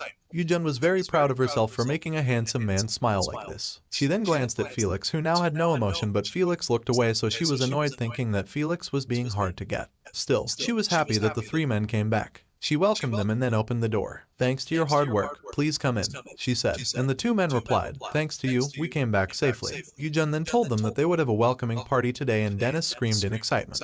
When the night came, Yu-jun prepared herself to cook another recipe. She then commanded the 3 men to wash themselves and informed them to wash their hands every time they entered the house. 2 men went upstairs while Felix remained seated and told Yu-jun that he had already washed up. Yu-jun then ordered him to take off his armor. Felix then went upstairs to follow what Yu-jun said. As he walked down the stairs, he heard Yu-jun telling him to hurry and come back down right after, as she was preparing a watermelon for him. Hubert suddenly came back and was excited to eat the melon, but Yu-jun ordered him to take off his robe. Hubert was confused and Yu-jun told him that she would prepare lots of delicious food, so they must wear comfortable clothes. After Hubert left, she then activated her magic power and summoned lots of watermelons. She then tied her hair to clean herself and prepared to cook. She had meat and greens as she was planning to make bulgogi. She wanted Erin to have the first bite, but she was annoyed after recalling that Erin left and hadn't come back. She understands the feelings of Erin, but for her, Erin can't keep avoiding Felix forever. While cooking her dish, she was wondering how Felix would react after finding out Erin has been with her this whole time. She was hoping that Felix wouldn't accuse her as a thief since it was Erin who brought her to this place. For her, Felix is strangely fickle and emotional, so she can't tell how he'd react. Felix is now currently at the table, staring at the watermelon together with the fairies. Hubert and Dennis were also at the table and they both smelled something delicious that made their stomach growl. Felix gets some watermelon and opens it so he can eat it, while Hubert at the same time wonders what food Yu-jun will cook this time. He was so proud of Yoo-jun knowing that the lady could cook many dishes and was new to their taste. After a few minutes, Yoo-jun came and asked for some help from the men. Dennis then stood and volunteered. Yoo-jun prepared 5 dishes. Dennis was drooling upon seeing it and he asked what this food was called. Yoo-jun then said that it is called bulgogi. She instructed them to wrap the meat in the rice and leaves and dig in their mouth. She then showed a thumbs up as a sign that she permitted everyone to start eating. But then, Hubert was curious to know about the stick Yoo-jun was holding. Yoo-jun then said that it is called chopsticks. The men were staring at it while she said that this thing was tough to use at first but would be easier than a fork once they got used to it. Dennis stares at the fork he is holding. Yoo-jun then asked if he would like to give it a try. And Dennis became so excited as he answered yes. Yoo-jun then handed him the chopsticks and let him get a pair. Both Hubert and Dennis used the stick while preparing the bulgogi. Yoo-jun at the same time continuously ate while looking at them and compared them to a grown-up men struggling with the sticks. After a few minutes, Dennis was able to make it and Yoo-jun then said that he learned fast maybe because he is a prosecutor. Dennis then swallowed the meat and his eyes sparkled the moment he felt the deliciousness of it. He was so emotional as he said that it was very delicious. Yoo-jun then told him to eat lots since she prepared plenty of it.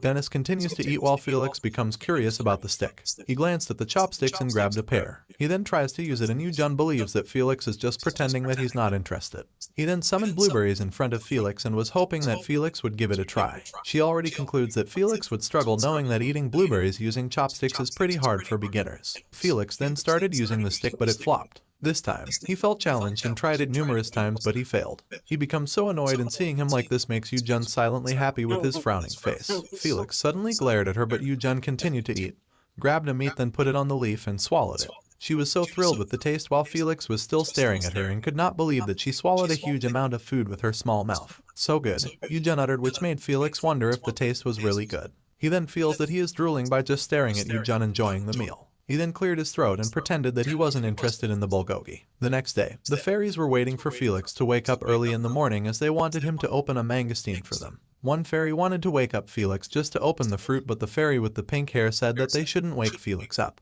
Another fairy then suggested opening the mangosteen themselves by just helping each other. They were imagining how to do it and then they tried to grab one but it was slippery. While doing it, Yoo-jun saw them and believed that these fairies wanted to eat mangosteen. She didn't come out but she wanted to help them. The fairies were able to grab one of the mangosteen and tried to open it but they flopped and slammed on the table. The red fairy cried in pain so Yoo-jun felt pity for her and was thinking what she should do. She doesn't know what she should do knowing that the fairies can't know that she can see them. In the end, she decided to help them. She entered the house and then the fairies flew towards her. She went to the table and pretended not to see them. All the fairies got near to her and touched her. She lied that she felt thirsty and wanted to eat the mangosteen. She grabbed one and opened it. She was stopping herself not to show that she adored them so much. She then left the mangosteen on the table and lied that she lost some energy and said that she needed to open a new one since the first one fell. She fell so many mangosteen on the table then stood and declared not to eat them. The fairies were so happy and grabbed one to eat it. Yoo-jun was just outside the door, listening to their happy voices while eating the fruit. She was also happy that she managed to find a way. After that, she prepared breakfast for the 3 men. The men had just woken up and she informed them that today's menu is French toast. At this time, Felix paused while staring at Yoo-jun. His face was red and Hubert asked him if he was fine. But then, Felix didn't answer but he only felt that his heart was pounding just now. Meanwhile, the 3 men need to leave and they promised to come back. Yoo-jun waved goodbye to them but she noticed that Felix only nodded. She then closed the door and tied her hair while saying that she was all alone now. She glanced at the table and remembered Felix succeeded in picking up blueberries using the stick. For her, Felix is like a kid in a cute way. She grabbed the chopsticks of Felix and saw that he marked it. This time, she wonders when Felix eats her dishes. She was worried that Felix would become malnourished knowing that he only ate fruits and shrimp. She wants Felix to at least eat side dishes or rice. She suddenly and screamed, asking why Erin didn't come back yet. But then, she sat back and decided to rest for a moment since she felt tired of working too hard lately. While sitting, she was already thinking about what to eat today. She then plans to make a little bowl for Erin and also for the other fairies. She prepared a small bowl and cup and she was glad just by staring at it. She suddenly punched the table since she missed Erin and she wanted Erin to use the bowl and cup she made. She stood once again as she felt sad since it was too quiet. She lay down on her bed as she decided to take a nap. She was hoping that Erin would be in her house when she woke up. Late in the afternoon came and Yoo-jun finally woke up and realized that she had taken a longer nap. Fortunately, Erin was already beside her, saying that she was already hungry. Yoo-jun was startled so she ended up pulling the blanket which rattled Erin. Erin was stuck on the blanket and was complaining that it was too heavy. Yoo-jun then removed the blanket from Erin and asked her when she came back. Erin said that she came back while Yu-jun was sleeping, then hugged Yu-jun, which made her fall asleep. Yu-jun was staring at her, believing that Erin's action was being too selfish, so she was planning to give her a scolding this time, but then, the moment she tried to do it, Erin said that she was hungry. Because of Erin's cuteness, Yu-jun feels pity for her and she cannot hold it. Am I cut? Erin asked, and Yu-jun answered, nope, not at all. She asked the fairy how long she was going to keep avoiding Felix and the other fairies, and she wondered what exactly Erin did for her to keep running away and afraid to show herself. Don't you miss Felix and your fairy friends? Why do you run away at the slightest glimpse of them? Yu-jun added. Erin was hesitant to say it, but Yu-jun ordered her to say it to her so she could understand. Since Erin won't say any words, she concludes that it was because of her. Erin then answered yes and added that it was her fault for bringing Erin into this world. She said sorry to Yu-jun, and Yu-jun asked if she regretted it, but Erin replied no. Everything seems like a coincidence, but I don't think it's mere coincidence that you're here. She added. She concludes that it is as if Idunum the dragon, who knows everything, told her to bring Yu-jun, and she cannot shake off those thoughts. Then you don't have to run away, do you? Yu-jun asked. According to Erin, they went to Idunum back then so Felix could have a proper meal for at least once. And then, she was sucked into somewhere else to make that wish come true. Everyone's expecting Felix to get a magic plate or magic bag so that he can eat properly. And now, she ended up bringing Yu-jun to their world, so she doesn't know how to face the other fairies anymore, as she was afraid that everyone would look at her disappointed. Yu-jun tapped her head and said that she'd be Felix's magic pocket who will cook healthy food for him. Erin was so speechless and she became emotional. She hugged Yu-jun's face and cried out loud. Yu-jun then told her that they should eat something first since she remembered Erin was hungry. They went downstairs, and after a few minutes, Yu-jun made a meringue cheese omelet for them both. She then told Erin to sit at the table. Erin then noticed the small plate and she asked Yu-jun about it. Yu-jun then informed her that it was her bowl starting from now. Human bowl is too big for you. Do you like it? Yu-jun asked, but Erin was speechless and carried her bowl. Yu-jun then instructed her to cut the omelet with a knife and fork since it was hot. Erin gave thanks to her and they both started eating together. Erin then said that the food was good and Yu-jun told her to eat as much as she wanted. After just a few minutes, Erin proudly said that she cleared her plate. Yu-jun then said that they should make something savory this time. She used her magic to cook and Erin was impressed to witness Yu-jun's magic kept on improving. Do you use water, fire, wind, and plant magic at the same time? She asked, and Yu-jun just answered, look at you with your eyes wide open. You'll be more surprised when you taste the food I made. A minute has passed, and the food is finally done. They then started eating it and Yu-jun let Erin taste it first. Yu-jun then asked Erin's comment and Erin was thrilled as she answered that it was so yummy. Yu-jun then also tasted it and agreed, and she then said that it tasted better since she was eating together with Erin. At the same time in a mansion, there is a young man eating food in the terrace. He was enjoying it while the maids were staring at him and addressed him as the Duke. The man sipped the cup of milk tea and he smelled the aroma of it. He rang the bell and her maid then brought him another dish. She put it on the table then removed the cover while saying that inside was a melon harvested by the chef this morning. The Duke was very glad to see a melon knowing that it was essential when taking a bite. After tasting it, he becomes more surprised with its taste. His subordinate then informed him that they found a new vendor selling this delicious food and he had sent someone to the second gate, which was the selling location of Yu-jun. I'm looking forward to tasting them myself, the Duke replied. The next day, Yu-jun cooked her recipe, a perfectly prepared lunchbox. She also had Korean pears and ginger tea. After putting everything in her storage bag, she then wore it and headed to the castle's third gate since she already sold it quite a few times at the second gate. She arrived at the third gate. She sat down while waiting for new customers to buy her food. After a few minutes, lots of people lined up to her and she told each customer to wash the lunchbox after they ate so they could get freebies from her. She counted the remaining lunchboxes on her storage bag and asked the customer in front of her how many he wanted to buy. The man then answered that he wanted 10 boxes, but Yu-jun only had 7 lunch boxes left. The man said it was fine and handed his bag to Yu-jun. Yu-jun then put everything inside and even gave pear fruits as freebies. She then gave the bag back to the man, and as the man opened it, he was confused after seeing lots of. He then told Yu-jun he didn't buy any fruits and Yu-jun answered, she knows. I'm giving them to you because I felt bad, so you can't tell others. She added. The man was so glad and gave thanks to her. He then left and Yu-jun told the next customers that everything had been sold out. The mercenaries were sad upon hearing it, but they didn't have a choice but to walk away. While they were leaving, Yu-jun informed them to come back tomorrow instead. Most of them were disappointed since they were waiting for many hours just to buy Yu-jun's meal. Yu-jun prepared to leave without noticing that a man was heading her way. She grabbed her bag and was ready to go, but the man asked her to wait. Is it sold out? The man asked. He seemed like he was running all the way to the third gate as he was covered with sweat. Yu-jun then apologized to him and said that all the lunch boxes had been sold out. The man rattled and scratched his head. He grits his teeth and angrily asks why Yu-jun sold her lunch boxes at the third gate today, as he has been waiting at the second gate since early in the morning. He informed Yu-jun that he had to bring a lunchbox back with him, so he was begging Yu-jun for at least one. He was about to grab Yu-jun, but Yu-jun grabbed his wrist and gave him a ginger tea to calm him down. The man glanced at what was inside and then drank it. His eyes sparkled, then asked Yu-jun about what drink it was. Yu-jun then casually answered that it was ginger tea. I'm sorry, but all the lunch boxes are sold out. I'll come here again tomorrow, so feel free to come here tomorrow. I'll also give you a freebie, she said. The man crossed his arms and didn't respond. Yu-jun this time wanted to go home, but the man was standing in front of her, so it was hard for her to leave. She stares at the man's clothes and then realizes that the clothes and attire of this man are luxurious. Yu-jun thought that this man might be a nobleman, but she wanted to avoid aristocrats since she still remembered the vendor telling her to avoid aristocrats as much as possible if she wanted to increase her sales. She then told the man that she needed to leave, but the man stopped her by holding her wrist. Yu-jun looked at the man's hand and asked what was wrong with him. The man then apologizes for acting rude, but he wants Yu-jun to come with him. He wasn't able to buy a lunchbox and he blamed Yu-jun for not selling at the second gate.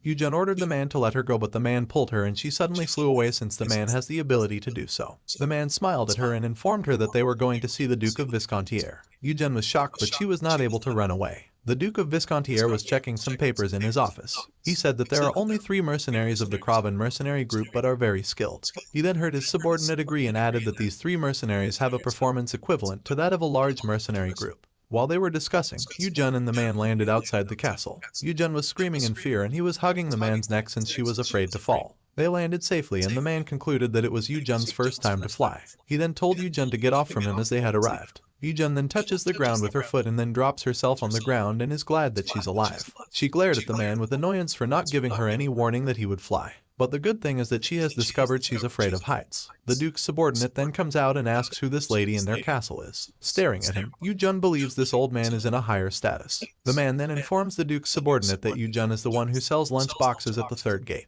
He said everything that happened, including the reason why he didn't have the lunch box with him. He was so proud while saying that he brought the lunch box seller with him to personally cook for the Duke. But then, the Duke's subordinate was disappointed. Yu-jun was so confused and afraid as it seemed like she was kidnapped. She begged for mercy and she even cried because of fear. She said sorry and promised not to sell any lunch boxes outside of the castle again. The Duke suddenly comes out as he wonders about what the fuss is happening outside.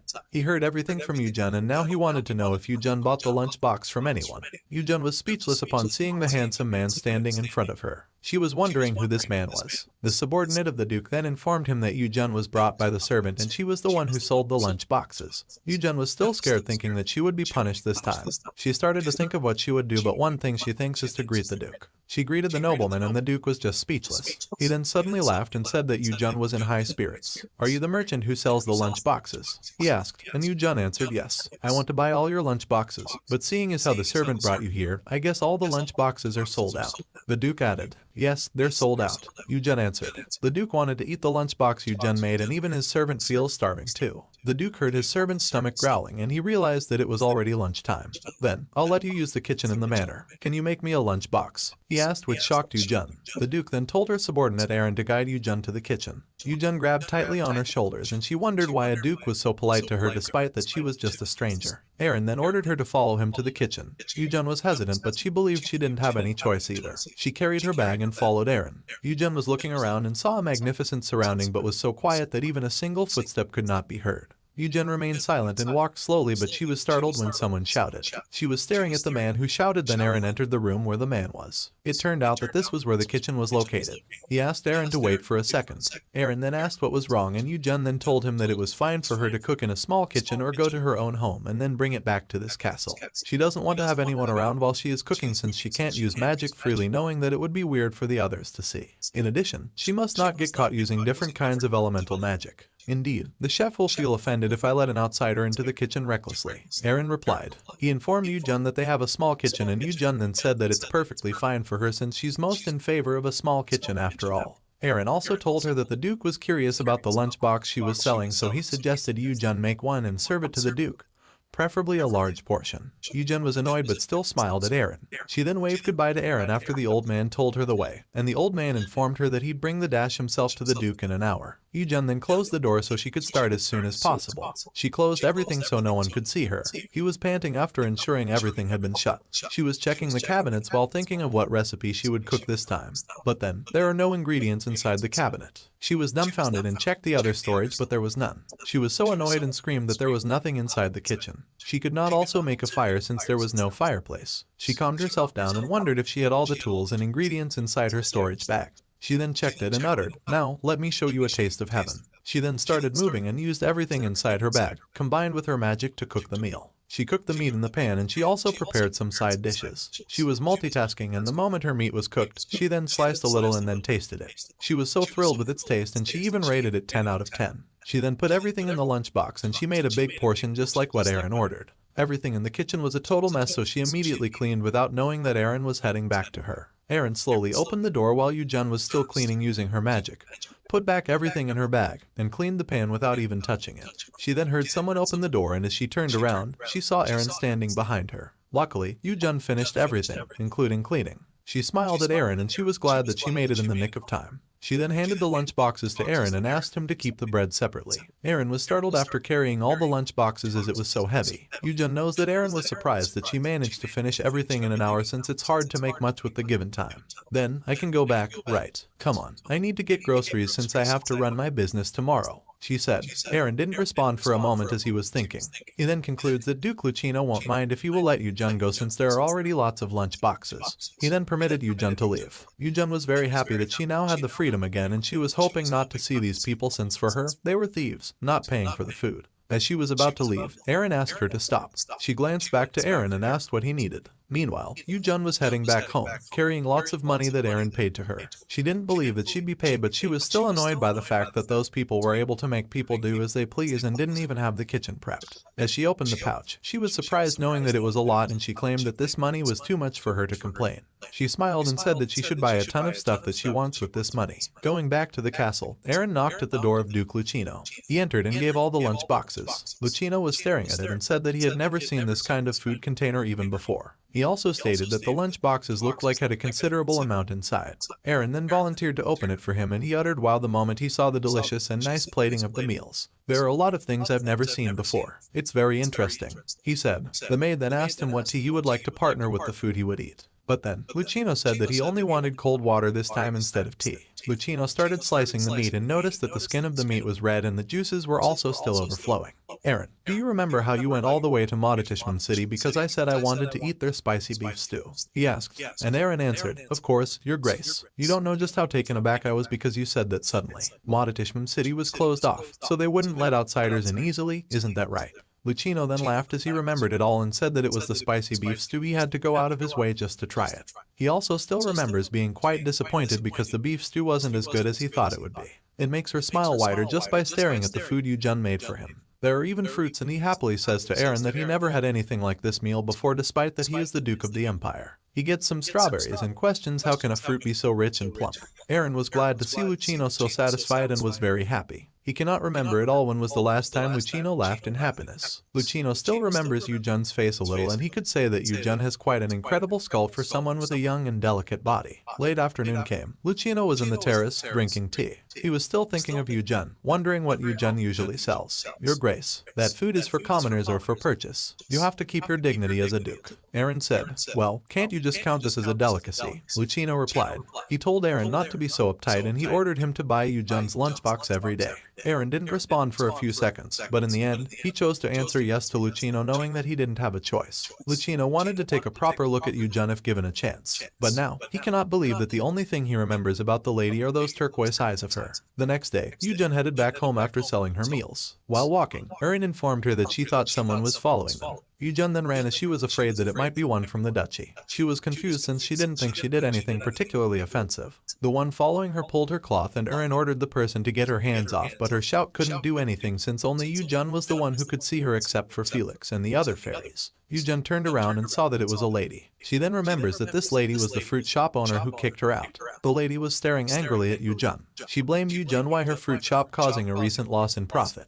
Technically, this lady was the owner of the only fruit shop in Carpacilia's castle, and her shop's customers were primarily aristocrats. Thanks to this, her pride knew no bounds, and now that someone who upset the status quo appeared, they found out that their customers these days know how to pick out fruits. Her companion informed her that there was a maiden selling fresh fruits outside the gate for a cheap price, and this was something the shop owner could never tolerate to happen. This is why she rushes to the castle's gate and is very angry since growing fruits is very hard. She then saw Yu-jun outside the castle, and while Yu-jun was selling, she observed her and saw how happy the customers were. She also witnessed the fruits of Yu-jun, which is really fresh, just like what her companion said.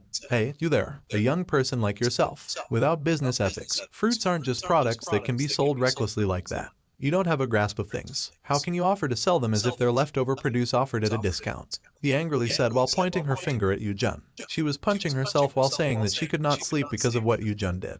Now, she asked Yu Jun not to sell fruits thoughtlessly, and disagreed with the lady since for her, Yu Jun's fruit tasted much better than the fruit shop vendors. If you steal thoughtlessly on the streets like this, I'll go to the duchy right this instant. I'll make you pay for this wench. Understood, the fruit shop owner added. She even threatened Yu Jun, and as he turned around to leave, Yu Jun grabbed her shoulder so she turned back in confusion. The vendor angrily asked Yu Jun what she needed, and Yu Jun then told her that it was not illegal to sell on the streets and that she heard it herself from the duchy a few days ago. The time when she was at the castle, she asked one question to Aaron, and that was about her selling in the street, and Aaron told her it was fine. In addition, about the business ethics, among the fruits she sells, she believes there are a few that this shop owner doesn't sell. The shop owner feels insulted and says a lot of bad things to Yu Jun. Yu Jun covered her ears, but she heard the lady telling her to follow at the duchy. Yu Jun commanded her to stop yapping and told her that it wasn't her concern whether she sell her fruit or just give it away. Besides, people would buy wherever they wanted to, and they would surely pick those fruits that would taste better for them. She also informed the vendor that she sells lunchboxes, not fruits, since fruits are just a service or a freebie. The vendor was dumbfounded and she could not believe how Yu Jun thought of giving away those expensive fruits for free. She was about to push Yu Jun, but Yu Jun caught her hand and said, "Sure, fruits can be expensive. I too understand that it's difficult to own land where you can grow fruits within the castle. But does that always mean it's something that should be so expensive? From my point of view, it's you who sells them at too high of a price." She then pulled away her hand and added that no one would dare to buy and eat fruits that are 50 times more expensive than steak for only just one piece of apple. The lady was very furious and shouted at Yu Jun, saying that she'd go to the duchy and report Yu Jun. Yu Jun wasn't affected by her scream. She also screamed like a tiger, telling the lady that there was no reason to report her. In fact, she knows that this vendor cannot enter easily since the security there is awfully tight. She suggested the lady to go at the public office instead, the place where the fiefdom officials would be. The lady feels pain in her ears while listening to Yu Jun. She was expecting that Yu Jun would be discouraged that she had acquired with someone in the duchy, but it turned out that Yu Jun was trying to fight her to the end. In the end, she turned around and ran away while telling Yu Jun to wait and see. Aaron was so proud of Yu Jun for being so brave. After that, they then went back home, and Yu Jun still feels mad and gets angrier the more she thinks about the vendor. She entered her house while saying that she should just follow the Kraven mercenaries instead. Aaron then asked her with excitement if she would go to Felix. As for Yu Jun, she was thinking of helping Felix, but she's worried that if her skills aren't much, then she might just be a nuisance like she was when she first came to this world. Aaron disagreed since she believed Yu Jun was now strong enough. She also had all kinds of elemental magic and could even materialize them simultaneously. Yu Jun then answered, "All right," and came out of her house again as she decided to just go to the library to see if there were better books on magic circles. She wanted to prepare properly to help Felix and buy more ingredients. At the same time, Lucino had his meal, which was made by his personal chef. He smelled it first and belittled it because of the strawberry jam that was so bland. Aaron asked him if he wanted some butter instead, but Lucino refused. He puts down the bread that has jam and he believes something is missing in this meal, but he doesn't have the faintest idea of what that might be. Aaron asked if he wanted to eat some more, and he was shocked the moment Lucino ordered him to clear everything. He cannot believe that Lucino only eats a little today. The food on the table is soft bread containing plenty of milk, a sour salad containing lots of vegetables, onion soup, ham, sausages, and even an omelet. These are the meals that Lucino usually hearts-heartedly without leaving a morsel behind. The maids clean everything and send it back to the kitchen. Another meal has been served. It was a strawberry that was picked by the chef early this morning. Still, Lucino is disappointed and complains about its pale color as it isn't bright red like the strawberries of Yu Jun. Aaron then apologized and said that he'd bring some fresh ones. Lucino put back the fork on the table and asked if there was still a long wait before the time to buy Yu Jun's lunchboxes. From my understanding, it isn't time yet to sell lunchboxes. However, they said she appeared in front of the castle gate shortly after breakfast. Aaron replied. Lucino was thinking for a moment, and in the end, he decided to go by himself. The next day, Yu Jun was outside the city gate and she gave green grapes as freebies for her buyer. Every time she gave it, she told the mercenaries that the grapes were very sweet and would pop in their mouth. She also gave an instruction to eat the grapes one at a time and wash it with water beforehand. Suddenly, some of her customers noticed someone coming. They were dumbfounded since the man's outfit was very familiar to them. At the same time, Yu Jun wondered what was going on with them. Lucino then appeared in front of her, and the people then realized that it was the Duke who had just come. They gave way for Lucino, and Yu Jun then also greeted the Duke to pay respect. "So, you were running your business here?" Lucino asked. Yu Jun didn't respond since she was wondering why a noble came out to a marketplace. In addition, she is mesmerized by Lucino's beauty since his hair and eyes stand out even more this time that he comes out in the castle. "His Grace has asked you a question. Why do you not answer?" Aaron said. Yu Jun then apologized and reasoned out that she didn't expect the Duke would personally come to a place like this. The people behind Lucino were murmuring, wondering about his reason for coming since they didn't think he would eat what commoners eat. Since there were lots of people around them, Lucino invited Yu-jun to have a talk privately. Yu-jun was annoyed, but he didn't show it to Lucino and only asked if it should be right now. Eren doesn't like how Yu-jun talked to a duke, and he said that Yu-jun is very rude. Lucino then told him that it was fine, and he commanded Eren to bring the carriage. Upon hearing it, Yu-jun was shocked, thinking that the duke would bring her far. With just one glance at the carriage driver, the driver then headed toward them. Lucino entered first and then invited Yu-jun to come with him. Yu-jun was just staring since she didn't want to go with the duke. Eren sighed and told her that someone would not be permitted to ride a carriage together with the duke, but through the duke's grace, it has been allowed this one time to Yu-jun, so he wants Yu-jun to take this as an honor. Yu-jun feels a little bit upset, and even Eren then promised her that she'll stay by her side and protect her no matter what, so she should not worry. Yu-jun then entered the carriage and told Lucino that the carriage was nice and spacious. It was also her first time to ride a carriage, and Lucino told her to sit comfortably. Yu-jun feels thrilled and concludes that the duke isn't as bad as she thought he was. Eren, on the other hand, saw Yu-jun's face getting red. They started traveling, and they were so awkward since both were very silent. Lucino wanted Yu-jun immediately about the fruit Yu-jun was selling today, but he was holding it, waiting for them to arrive back at his residence. Also, he wanted to allow Yu-jun to enjoy riding the carriage, knowing that it was her first time. Yu-jun at this moment was waiting for Lucino to speak, but she was confused as to why Lucino didn't say a single word. Lucino was hoping that they would arrive back at his residence soon, while Yu-jun couldn't wait to go back to her home. Meanwhile, they finally arrived. They were at the guest room, and the maid of Lucino immediately prepared some tea for them. The fruit from before, what was it? And how do you grow such fruits? Lucino asked. And Yu-jun then answered that he is a plant wizard, so her fruits were cultivated by magic. Slivia's fruits are the best. If you say otherwise, I won't let you get away with it. Eren uttered, despite the fact that Lucino couldn't hear and see her. At this moment, Lucino ordered Yu-jun to take out the fruit she sells in front of the gate. Yu-jun was confused and concluded that Lucino might only call her because of her fruits. She then opened her storage bag and pulled out the grapes. Lucino was amazed and asked the name of the fruit Yu-jun was holding. Yu-jun then said that it is called green grapes, and Eren at the same time decided to steal one and eat it.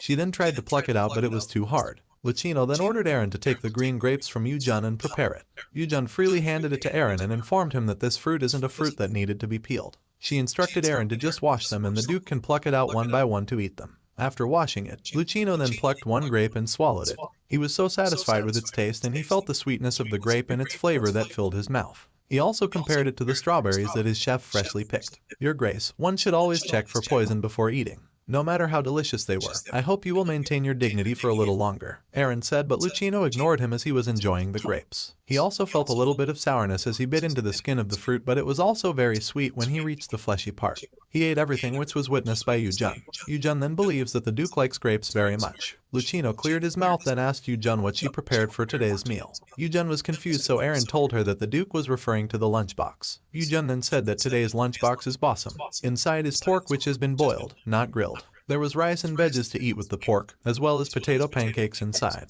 Lucino was staring at it and was amazed at the preparation. Yu-jun then instructed him that he could wrap it up by putting the pork on the pickled cabbage, along with the radish kimchi, butchumuchum, rice, and pickled sugar beets to top it off. She also said that this meal was also delicious when wrapped in lettuce too. Lucino could also put only meat in it to eat. It's great being able to choose exactly what he wants to put into it. Though these dandelion and angelica leaves have a slight bitter flavor to them, beyond the bitterness, they also have a sweet taste, alongside a unique scent, which pairs well when eating the meat. Lucino then grabbed the knife and fork, and all these foods were not familiar to him. He also smelled the strong, subtle scent of spices that wafted up from the food. He was trying to wrap it up, but he complained to Yu-jun that it was too difficult. Yu-jun suddenly chuckled since Lucino's flustered behavior reminded him exactly of Felix. She then told Lucino that bossum is a dish typically wrapped with hands. Lucino then smiled and let go of the fork and knife and was about to get some leaves. As expected, Eren tried to stop him, but Lucino still ignored him and uttered that he sensed a peculiar sensation. He then followed Yu-jun's instructions to first put the meat on the leaves, but he was confused about what to put next since there were lots of options. Yu-jun believes that Lucino doesn't know what to put in his wrap, so she offers help to the duke. Yu-jun grabbed out her chopstick and said, I know how to make a mean Sam, you say. She put more meat, rice, and veggies on Lucino's leaves and told him to wrap it as tightly as possible. She instructed Lucino to wide open his mouth and eat the wrap in one bite. Lucino was embarrassed by doing it, and Yu-jun then said, I don't know if it comes off arrogance, but you have to eat it in one bite to get the full experience of flavors. Lucino didn't utter any word, but he widely opened his mouth and swallowed the wrap. He was very surprised by its taste, and Yu-jun at the same time that Lucino, the duke, really swallowed the wrap. Both were very silent. Yujun was waiting for the Duke to speak to acknowledge the food she made. After a minute, Lucino finally spoke. He said the rap is quite harmonious. Yujun was very happy hearing it from the Duke. She then said that the next rap would be her Butchumuchum. Urin at this moment feels that Yujun is now enjoying it with the Duke. But then, Yujun didn't answer and Urin reminded her that she was dragged into this castle without proper notice. Lucino suddenly extended his hand that had the leaves. Yujun was speechless and concluded that the Duke might have wanted her to put food into his leaves. Urin was so mad at Lucino knowing that he had his own hand so he should prepare it for himself. Still, Yujun agreed to what Lucino wanted. If the Duke is going to trust and follow her, then she wants to let him taste the most delicious wrap she has ever made. Yujun's first pick is the Bossum, Butchumuchum, Angelica leaves, and pickled sugar beets. After tasting it, the unique taste increases Lucino's appetite.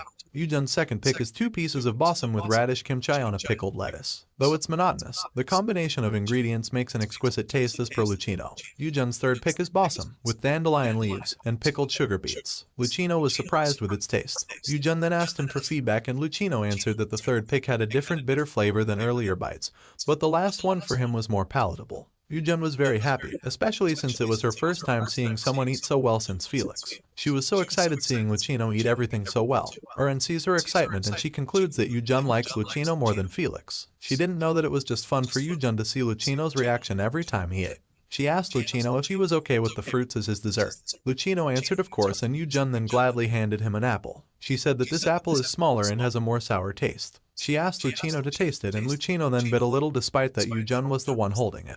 Urin tried to stop him but he wouldn't listen at all. Yujun next handed a plum and next was a strawberry. He asked for some more and Yujun said there's a lot. Urin was so shocked looking at them as he could not believe that Lucino was gulping down the food given by someone else without any hesitations. After eating the lunchbox and approximately 30 different kinds of fruits later, Yujun moves back to her seat due to Urin's reprimanding.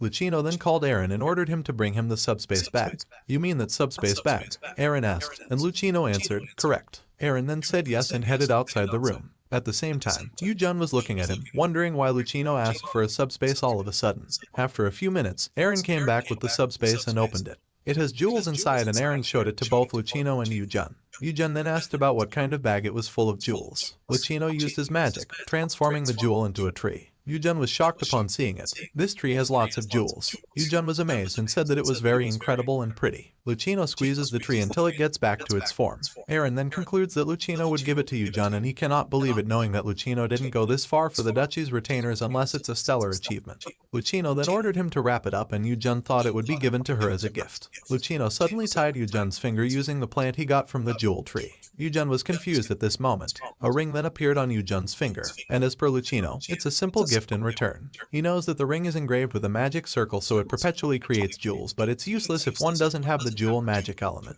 As their family is the only one to have the jewel magic element, this is just a celebratory gift for them. Yujun was surprised while Urin told her not to be seduced by a jewel. Can you really give this to me? Yujun asked, and Lucino answered, of course. Your food was very wonderful, especially as I had never had them before. He added that he was just grateful to Yujun for letting him eat new delicacies. Yujun then sincerely gave thanks to him, and this time, Urin handed a gift to Yujun and said that this was from the Duke. Yujun was shocked knowing that this was the one Lucino showed earlier and she didn't expect that Lucino would really give it to him. Urin then asked her to accept it quickly and Lucino reminded her that it was a gift in return.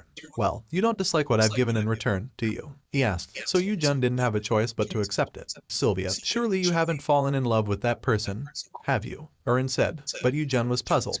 Urin said that he would escort Yujun to the carriage. Up to the carriage, Yujun was still speechless, and even when she arrived at her home, she still could not utter anything. Urin is asking her to get back to her senses, but it seems like Yujun didn't hear anything. She lay down on her bed and said that she really had a good life. Urin screamed as she was afraid that Yujun had now really fallen for Duke Lucino. The next few days, Yujun brought food for Lucino since she came back to the castle. While she was serving food for the Duke, she heard Urin keep asking her why she came back. Yujun ignored her since she could not let anyone know that there was a fairy with her. Why are you back in this punk's house again? Urin angrily screamed. She was blocking Yujun's sight, asking Yujun to pull herself together as she didn't want Yujun to fall for Lucino. Yujun feels dizzy because of Urin. Urin was afraid that Yujun would leave her for Lucino. She cried and said that Yujun only belonged to her. Yu-jun sighed, knowing that Erin had become obsessed with her since the jewel incident. Erin pulled her nose and asked her to look at her straight. Yu-jun became mad and silently told her to stop what she was doing. Erin sunk to Yu-jun's head, which makes Yu-jun think that it's as if she's Erin's cheating lover. She doesn't want to do anything with the Duke in the first place. She wasn't here because she liked it, and she didn't expect things to end up like this. At first, she thought Lucino was calling her because he was having a hard time eating. But the man kept on asking her to serve his meal, even if she packed the lunchbox with foods that could be eaten with a fork, and she could not refuse because of Erin, who stands with his all eyes on her. She believes that Erin doesn't like her at all. As you've finished eating, I'll pack the lunchbox, she said to Lucino. At this moment, she regretted accepting the jewelry box and not refusing when the Duke asked her to ride in his carriage for her to get home. The driver of the carriage asked where they would go, and at that time, she told her address, and in addition, she was hoping that everything was just a dream. But when she arrived at her home, she opened the box and saw the jewels. Because of it, she confirmed she wasn't dreaming. The next day after that, she was planning on trying to check what's the good use of the jewels, but she was disturbed when someone knocked on her door. It turned out that it was the driver of Lucino's carriage, and he came to pick up Yu-jun under the Duke's command. The next day, the same thing happened, and even the day after. It's been a few days since she was dragged to the Duke's residence with a packed lunchbox every morning because of the jewels. Thinking about her situation made her feel sad, as it seemed like she was stuck forever. For her, there's no one in this world who would just give those jewels for nothing, and she knows it is wrong to take free things for granted.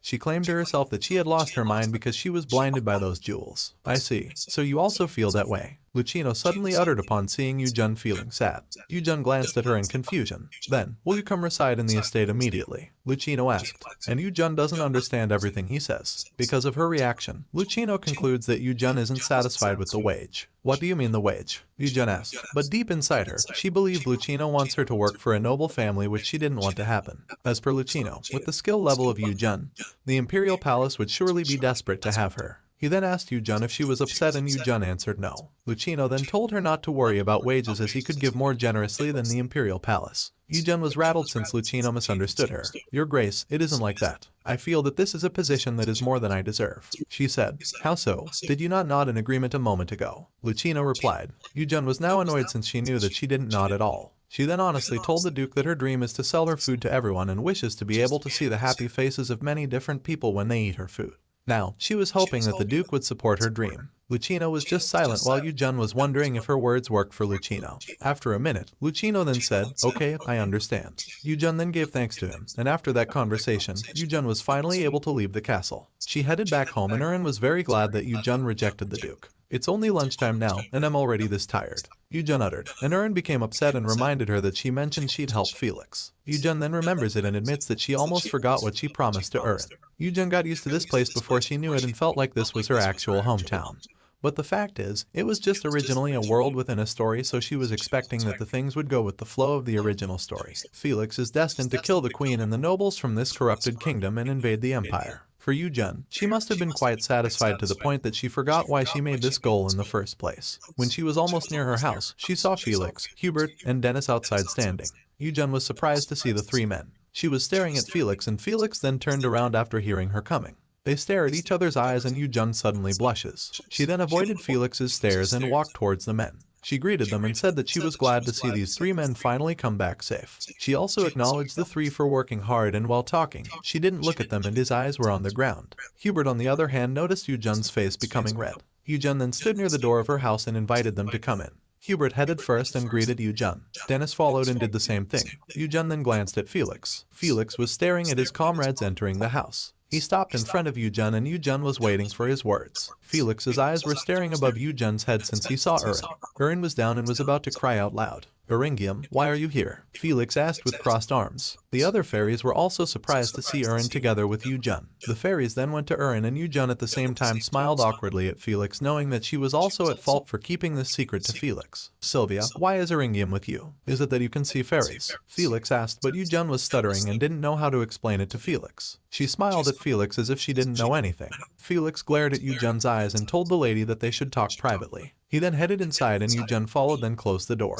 The two men headed upstairs, and Yu-jun told them to come down after washing up. Felix is still staring at her. She noticed it and she said, can I get you a drink first? Fine, make me some of that watermelon thing, Felix replied. And Yu-jun was glad that Felix now knew how to request something, but a part of her was a little bit annoyed hearing the rude tone of Felix. She then summoned a watermelon, and seeing it makes Felix hungry as he remembers how crunchy this watermelon is in just one bite. He even described it in his mind as an oasis that quenches his throat with a burst of refreshing juice. He missed the watermelon so much so he was about to grab it to eat it, but he heard Yu Jun telling her that he could not eat with dirty hands. Felix feels embarrassed without knowing that Yu Jun's real intention is to avoid him for having a stomachache. Yu Jun activates her water element and instantly rinses Felix. Felix was startled while Yu Jun laughed and told him that he was clean now and had no need to thank her. Felix was surprised that Yu Jun could use water magic. He was about to ask Yu Jun about it, but he was cut off when Yu Jun grabbed his finger and guided him to the chair, then let him sit in front of the watermelon. Felix was still puzzled. Yu Jun then used her magic to slice the watermelon. Felix was speechless and he heard Yu Jun telling him to eat first. He glanced at Yu Jun, who was also looking at him. He wanted to ask something since a lot of things make him more confused. He looked at the watermelon and decided to eat before anything else. At the same time, Urin and the other fairies were at the same table eating some mangosteen. Urin received lots of questions from the other fairies, and one question from them is what exactly have Urin been doing for the past 3 years. Urin was shocked upon hearing that 3 years had passed. She thought it had only been a year or so if she had added up all the time she spent with Yu Jun. It's been 3 years already since you disappeared into that void. Felix has also grown a lot since then, the Green Fairy stated. Urin cannot believe that 3 years have passed, and knowing it makes her disappointed. The Red Fairy then told her not to feel down as she believed that Urin would still be the same even if she was with them in those 3 years. At this moment, they asked Urin about what's the thing Edernum gave to her before she disappeared, but Urin doesn't know how to explain it. The other fairies then said that they were pretty sure at that time when they prayed for Felix to be able to eat peacefully. Edernum gave Urin a pouch and told her something. They conclude that it might be a mission for Urin to find something with that pouch. They also believe that there's nothing Urin has done for the past 3 years. In addition, they deduced that Urin avoided them all for failing her mission and was afraid they would nitpick at her. They forced Urin to say to them everything she needed to say, but they were disturbed when they all heard Felix's voice telling Yu Jun to stop going around in circles and just explain herself. "Why is it you're with Eryngium?" he asked, and Yu Jun only replied that it was a bit of a long story. Felix feels annoyed at Yu Jun, so Yu Jun gets nervous and looks away from him. Good thing that they both heard the voices of Hubert and Dennis, telling Yu Jun that they're now hungry. Yu Jun then stood and told Felix that they should eat first and talk right after. She walked away, heading to the kitchen while Felix stood and told her that they were not done talking yet. Yu Jun then smiled and responded that everyone was hungry, so she had to prepare some food to eat. "There's a lot of time, so I'll explain everything slowly," she added while raising up her sleeves to prepare cooking. Felix walked toward her and witnessed how she usually cooks. Yu Jun was just planning to buy some time. Felix talked a word behind her, so she was startled since she didn't expect Felix to follow her. It was her secret that she uses various elements, and all she can do now is turn her eyes away because she's flustered. Both of them panicked the moment they heard Dennis and Hubert asking Yu Jun if they could now come down since they smelled a delicious smell. Felix was stuttering while he told both men not to come down. They then heard the men say yes and told them just to call them if the food was ready. Yu Jun feels relieved not until Felix looks back at her and asks her if she also used the Black Dragon's magic. Yu Jun was silent. She then widely smiled and invited Felix to have a chat in the garden. After she prepared the meal, she called both men to eat, and while Dennis and Hubert were eating while she and Felix stayed in the garden, leaning on a tree. Felix stares angrily at Yu Jun. Yu Jun smiled knowing that she was now in trouble. She didn't know where to begin. More importantly, she wasn't sure if Felix would believe her. "Who are you?" Felix asked. And this time, Yu Jun decided to tell the truth. She told Felix that she was a person brought by Urin in this dimension. She doesn't care if Felix would believe her or not. What's more important is that she didn't lie to him. "I'm someone Eryngium accidentally brought from another place," she added. Felix stared at her with a serious look. As he was looking at the lady, it seemed like she was sparkling in his eyes. He suddenly paused and moved closer to Yu Jun. Yu Jun was shocked, but Felix only wanted to ask her if she was someone who traveled between worlds. Yu Jun was confused and asked Felix what he meant to say. She doesn't know that Felix had asked the dragon about this once before. He has seen records of those capable of realm walking once before. He asked the dragon if this kind of magic was possible, and the dragon replied that it was not magic that humans could wield. At some point, Felix concludes that the dragon is saying that it is possible. He had forgotten about the possibility of dimensional travel since then.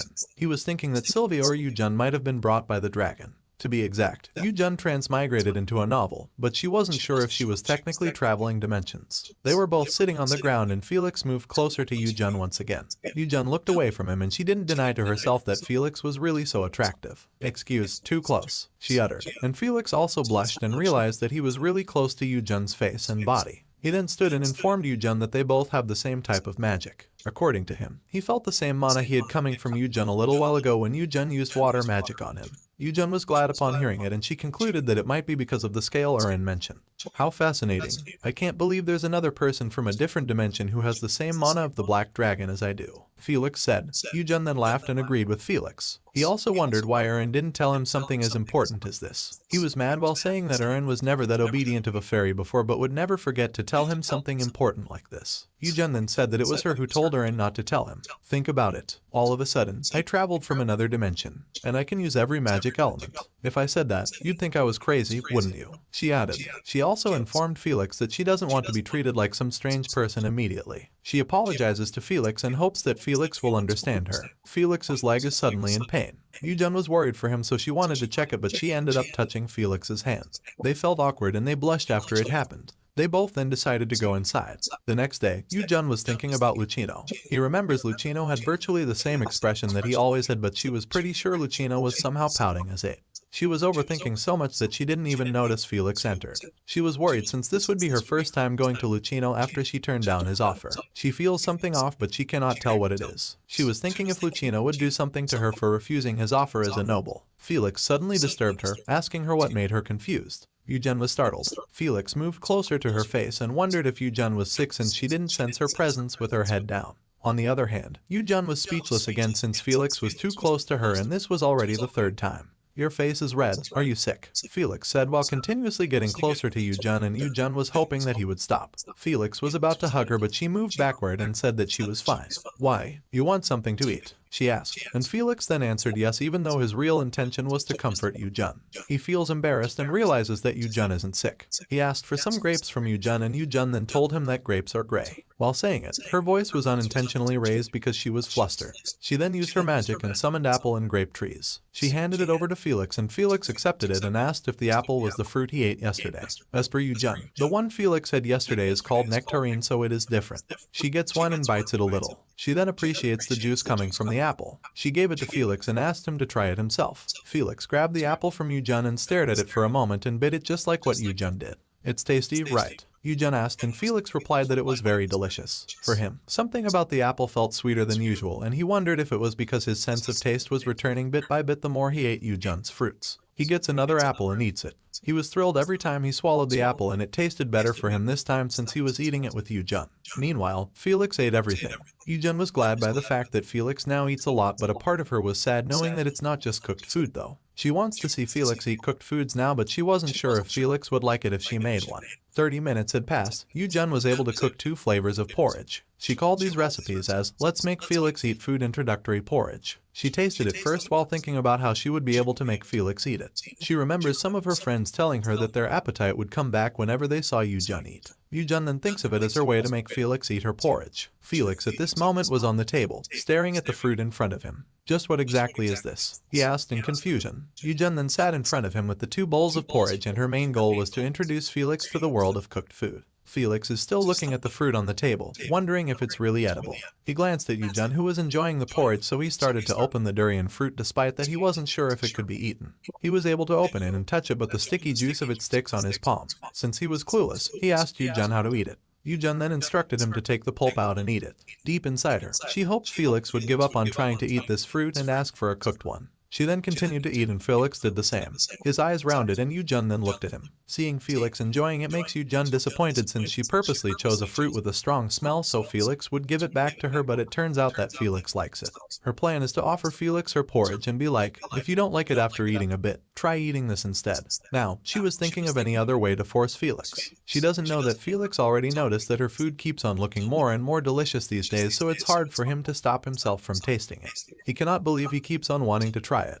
He has never thought this way before. Now, he thinks that the yellow-colored porridge is very delicious. He was staring at Yujun every time she swallowed it. Felix was sweating, trying to stop himself. He looked back to the fruit and continued to eat and decided to forget what he was thinking.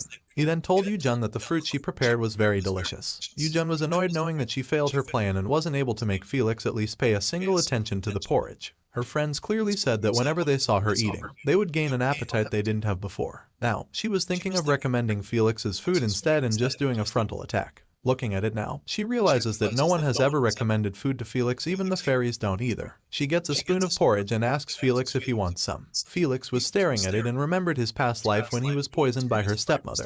The moment he ate poison, he vomited blood and felt dizzy. His mother asked if he was fine despite the fact that she was the real culprit. Felix gasped and pushed away Yu-jun's hand. He was trembling in fear and Yu-jun was worried for him. The spoon that had porridge fell on the ground after Felix hit Yu-jun's hand. Afterward, Yu-jun was in her room and she could not stop thinking about Felix's face from earlier. It was a look of complete terror. Despite knowing why Felix doesn't eat food, she knows she is arrogant.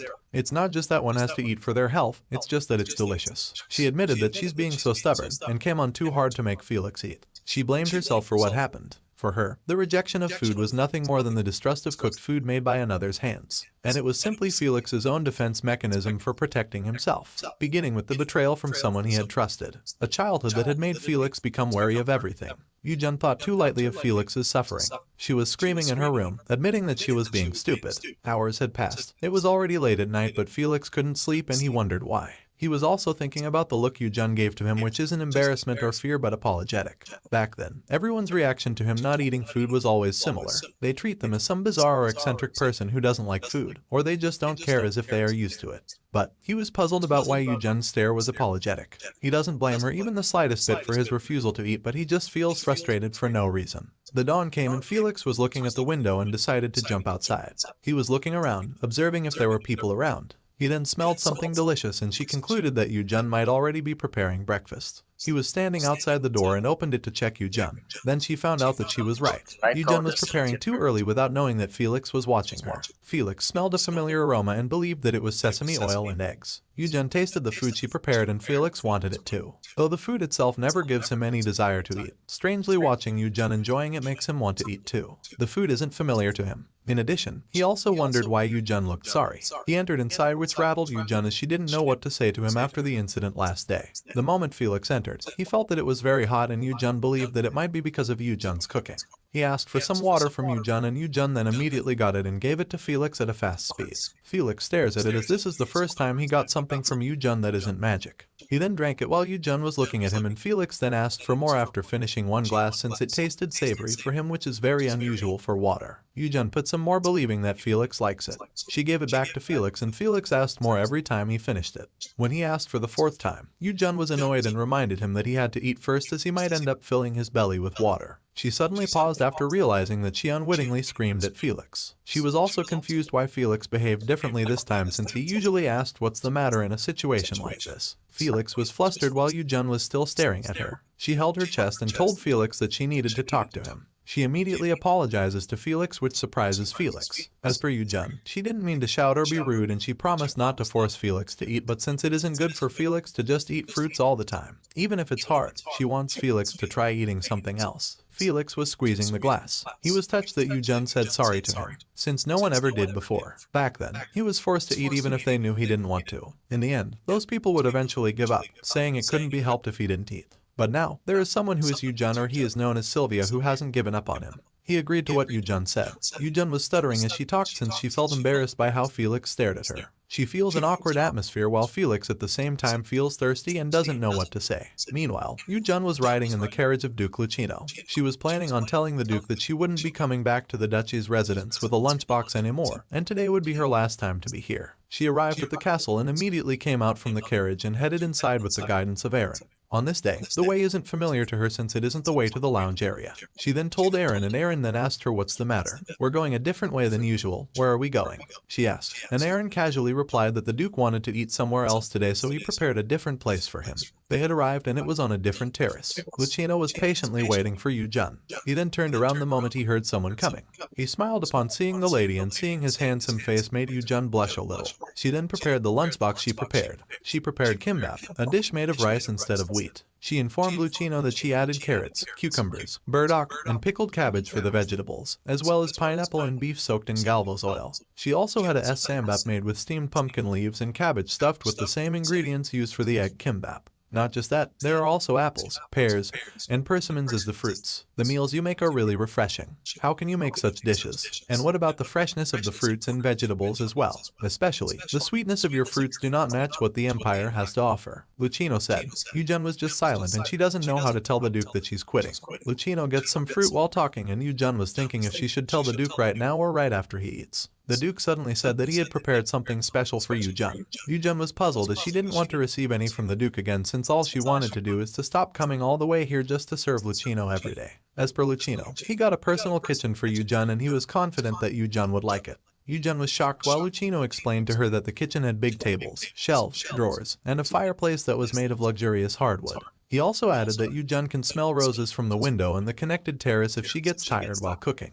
Yujun asked him to stop uttering words and she got annoyed when Aaron spoke, saying that the space of the kitchen is the Duke's personally ordered for her sake. I hope it's to your liking, Lucino said. He wasn't aware that Yujun didn't like it at all and it was too much for her without asking permission from her. She wanted to say no but she cannot say it. She bowed down to Lucino and gave thanks to his kindness. Lucino then laughed in happiness as he thought Yujun liked it.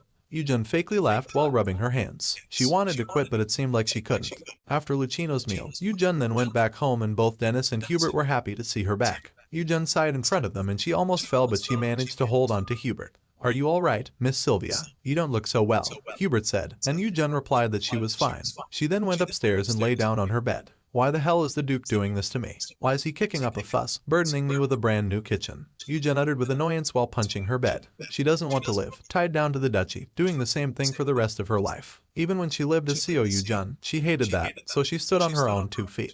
She doesn't care if a person is a noble, royal, or whatever. Following the Duke and saying, yes, understood, your grace, makes her annoyed. She just started to get used to life in this dimension and was enjoying the little things while making a living for herself, and she didn't want to give that up. She cried and screamed until she was able to calm herself. She gets up in bed as she decides to eat and tells herself not to starve as it will only stress her. She went downstairs with just her green pants and a long white sleeve. She headed to the kitchen and both Hubert and Dennis were confused seeing her fierce look. She slammed the door and said that spicy would be best since she was stressed. Meanwhile, they ate together and Dennis's face was red because of the spiciness level of their food. He was asking for water, begging Hubert to spray water on his mouth. Hubert used his water element and then sprayed water to Dennis. Yujun on the other hand was enjoying the meal and she even felt a little bit better after eating spicy food. She finished everything on her plate. After eating, Hubert then cleaned the table. Yujun then gave them the dessert which was an ice cream. Dennis and Hubert were excited upon seeing it. As expected, it's their first time seeing this kind of food so Yujun informed them that it's called ice cream that is made of milk. She then started eating it while Felix was looking at it. Felix wanted to try the ice cream so badly but he stopped himself. He could not even take his eyes away from it as he was curious how it tasted. He comes to the point that he cannot hold himself anymore and tells Yujun that he wants at least one bite. Yujun paused upon hearing him. She wasn't sure if she heard it right so she told Felix to repeat what he said. At this moment, Felix was thinking that it might be safe to eat what Yujun was eating. He told himself it was going to be okay as he really wanted to try the ice cream. Everything Yujun has cooked so far for his men has been safe, and the fairies have told him many times that it's safe to eat Yujun's meal. Everyone was full of praise, saying how good Yujun's food tasted, and he was the only one who hadn't tried it yet. Above all, Yujun is the only one who treats him sincerely so he wants to trust her once. Give me a bite, he said, and Yujun was surprised that Felix now showed an interest in food. She scooped one spoon and asked Felix to open his mouth. Felix followed what she said and Yujun then entered the spoon that had ice cream inside Felix's mouth. Felix was impressed with its taste. It refreshes her after tasting it. Yujun was smiling at him and asked him how the ice cream tasted. Here, have another bite, she said and let Felix eat more. Both men were watching them and they were all shocked to see the sweetness between the two. They were eating their ice cream and they also could not believe seeing Felix eat what they also ate. When the night came, Yujun was in the garden, leaning on the tree, and was expressing her happiness that Felix finally ate the food she prepared despite that it was only the desert. She was also thinking about the proposal of Duke Lucino to her. As long as she stays here, she believes Lucino will seek her out every morning. At this moment, Ern suddenly came and landed on her hand. Ern asked what she was thinking but Yujun didn't answer directly. Ern then informed her that the others would leave again tomorrow and she asked Yujun a favor to make another ice cream since the other fairies wanted it. Yujun didn't answer yes or no as she was shocked to hear that the men and the other fairies would leave again tomorrow. She was sad since she was just beginning to see progress in Felix overcoming his trauma. She then remembered something. She recalls that her main goal in the first place is to change the original future written in the novel. On top of that, she promised Erin to help Felix. She just wanted to help Felix herself as well. In that case, she realizes that she shouldn't be just waiting around to meet the Kraven mercenaries when they come to visit like this. She just wants to follow them then and get out of here. I should have done this in the first place. Why was I agonizing over this? She asked. I don't know what it is, but since you're happy, Sylvia, I'm happy too. Erin responded. Eugen then grabbed Erin and told her that they both must leave too. Erin was confused and Eugen then reminded her that she had promised to help Felix. Erin was still puzzled, not until she heard Eugen say that they must go together with Felix and help him. Erin was so happy. She was a little bit emotional while giving thanks to Eugen. She also kisses Eugen as an appreciation for Eugen's kindness to them. Eugen then entered her house and went directly to Felix and told him that there was something she wanted to ask. Felix then looks at her as a sign of his approval to let Eugen speak. Eugen then asked him if she could come with them, but Felix was confused. Miss Sylvia, where do you mean to go with us? Hubert asked. I want to join you, to help subjugate the demonic beast. I'd like to go with you and cook all sorts of tasty and nutritious foods. Take me with you, Eugen stated. Hubert smiled and asked the opinion of Felix since their captain was Felix. Unfortunately, Felix won't allow her to come. It's too dangerous. Perhaps, if you were a wizard with some offensive capabilities, it'd be a different story. Hubert said. Sylvia feels that Hubert belittled her capability, but then Hubert said that he's not doubting Eugen's magical abilities. But it is common sense. For a support-type wizard, to join a free company and go beyond the castle walls is very dangerous. Eugen asked why, and Felix replied, You're not asking because you don't know why, are you? Hubert then left them both as he needed to clean the plates. Eugen at the same time didn't think that Felix would say no, as she was expecting that Felix wanted her to come. She was annoyed and forced to use her secret weapon. She summoned a banana tree beside her and then grabbed one, then peeled it. She handed it to Felix while she tried to act cute. While acting cute to Felix, she's telling her that she really wants to go and that she will do her best. She was waving the banana fruit in front of Felix, and Eugen was expecting Felix to allow her this time. Since Felix still didn't give an answer, she danced in front of him while asking him to let her go with them. I'm not going to stop until you say yes. What do you think? Eugen stated. She was begging Felix to allow her and she was dancing on her shoulder. She told Felix to look at her shoulder as it was dislocated. Felix believed it and immediately stood, then stopped her from dancing. They were staring at each other's eyes. Felix checked Eugen's shoulder and said that it didn't look like it was dislocated. Eugen's face blushed as it made her heart flutter. She also feels embarrassed knowing that Felix really believes that she dislocated her shoulder even though it was supposed to be a joke. Still, she was eager to go hunting with Felix, so she grabbed Felix's hands and promised to give him tasty fruit every day if he'll allow her to come. She also promised to make him ice cream and juice made with fresh vegetables too, as long as Felix would take her with them. Felix was silent for a moment while Eugen waited for his answer. Felix suddenly pulled away his hands as he felt thrilled that their hands were touching. Eugen then thought that it was a no from Felix, but then Felix asked her if she could ride a horse. Eugen was dumbfounded, then Felix believed that Eugen couldn't. Eugen feels down and hopeless. Felix was questioning her and he sighed every time he didn't get any answer from the lady. He then called Hubert and ordered him to prepare a new saddle. Hubert then said yes while Eugen was so happy knowing that the saddle would be for her, so it meant Felix already permitted her to come with them. She then touches Felix's hands once again, then gives thanks to him. Felix slightly smiled while looking at how happy Eugen was. Meanwhile, they were all ready to go. Dennis informed Felix that they were all set, so Felix immediately called Eugen to let her know that they would now leave. Eugen then headed outside. She stares at her house from the door and smiles, giving thanks to this house for being her home so far. Erin then informs her that everyone is waiting for him. She also asked Eugen if she would be fine, and Eugen only smiled at her as her response. Eugen closed the door and told the three men that she was now ready to go. Felix then rode to his horse and Eugen followed. Eugen was in front of Felix and she felt uncomfortable with the swaddle, especially since Felix was very close to her. She feels that their bodies and breaths touch each other. She feels a little bit awkward and she doesn't know what to do. Felix at the same time feels the hair of Eugen swaying right under his nose. He also smelled the fragrance of the lady. He looked away, but he could not deny that Eugen smells good. They all then headed their way and Eugen's heart continuously pounded, which she cannot explain as to why. They entered the forest. Eugen was looking around and was impressed seeing that the forest really does look like it's straight from the Middle Ages or some fantasy story. One thing that also makes her confused is that she feels progressively hotter and hotter. She thought it'd be cooler as they ventured further into the forest, but for some reason, she felt stuffy. Felix suddenly asked her if she was fine. What do you mean? Eugen asked with a stuttering voice. As per Felix, he feels that Eugen seemed uncomfortable for a while now. Eugen tried to make it obvious, but it turned out that Felix noticed. She then answered that she was okay with how they were. Felix then told her to hang on for a moment as they were almost at their destination. Eugen was thrilled as she felt that Felix was being more considerate than she thought. After a few minutes, they all stopped by and Felix told them that they'd rest in this place for tonight. He then got off from his horse and guided Yujun to go down. Yujun doesn't notice that he's waiting. She was thinking of what she would do to get off safely since it was higher than she imagined. She's also scared to get down by herself, but she saw Felix extend his hand to her. Felix told her to hold his hand for her to get down. Yujun then followed what he said and safely got off the horse. She looked at Felix, but she felt shy, so she immediately turned around and gave thanks to him. She glanced back at Felix as she felt that her heart fluttered, but the feelings left in a flash. And also, it seems like Felix acts like a stranger even if they're close. Meanwhile, Yujun finished preparing the ingredients for their meal. She was about to call someone to help her, but as she turned around, Felix was behind him. She screamed in fear since she was startled. "You scared me," she said, and turned around once again. Felix then asked if she was preparing the food, and she answered yes. She handed the pot of soup to Felix, and at the same time, Dennis was looking at them. He was surprised to see Felix together with Yujun and followed Yujun's order. Felix asked Yujun where he would put it, and Yujun told him to hold it for a few seconds. She then walked while Felix was following her. She used her plant magic to prepare some wood and made a ring out of vines, then hung the pot. Everything was perfect as it came out better than she thought. She then called Dennis, asking him to light up a fire. Since only Felix knows that she can use various elemental magic, she refrains from using other elements for now. Dennis then lights a fire to the soup, and Yujun then cooks the skewers. She also prepared the table and chairs, and both Dennis and Hubert were shocked knowing that Yujun brought all of these. Yujun then told them that she put some elbow grease in packing these things. She invited them to sit and she would join them after finishing the skewers. Felix went to her and asked what sort of dish she was preparing.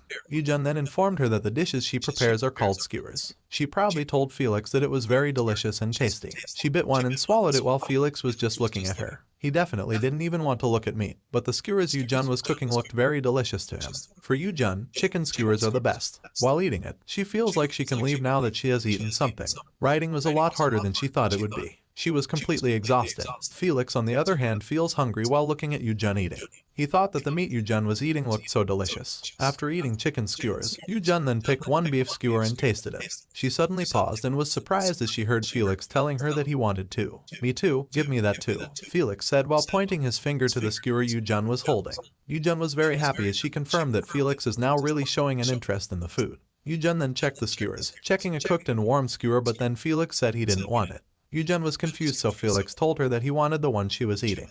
Yujun was still confused. She rattled as she thought that Felix was referring to the fruits. She then used her magic to summon fruits, but Felix told her he didn't want the fruit. He pointed to the skewer Yujun was holding and said that this was what he wanted. "The one you're eating. Give me that meat," he said. "The one I was eating." "Why?" Yujun asked. Felix then honestly answered that he thought it would be no issue if he ate the one Yujun was eating.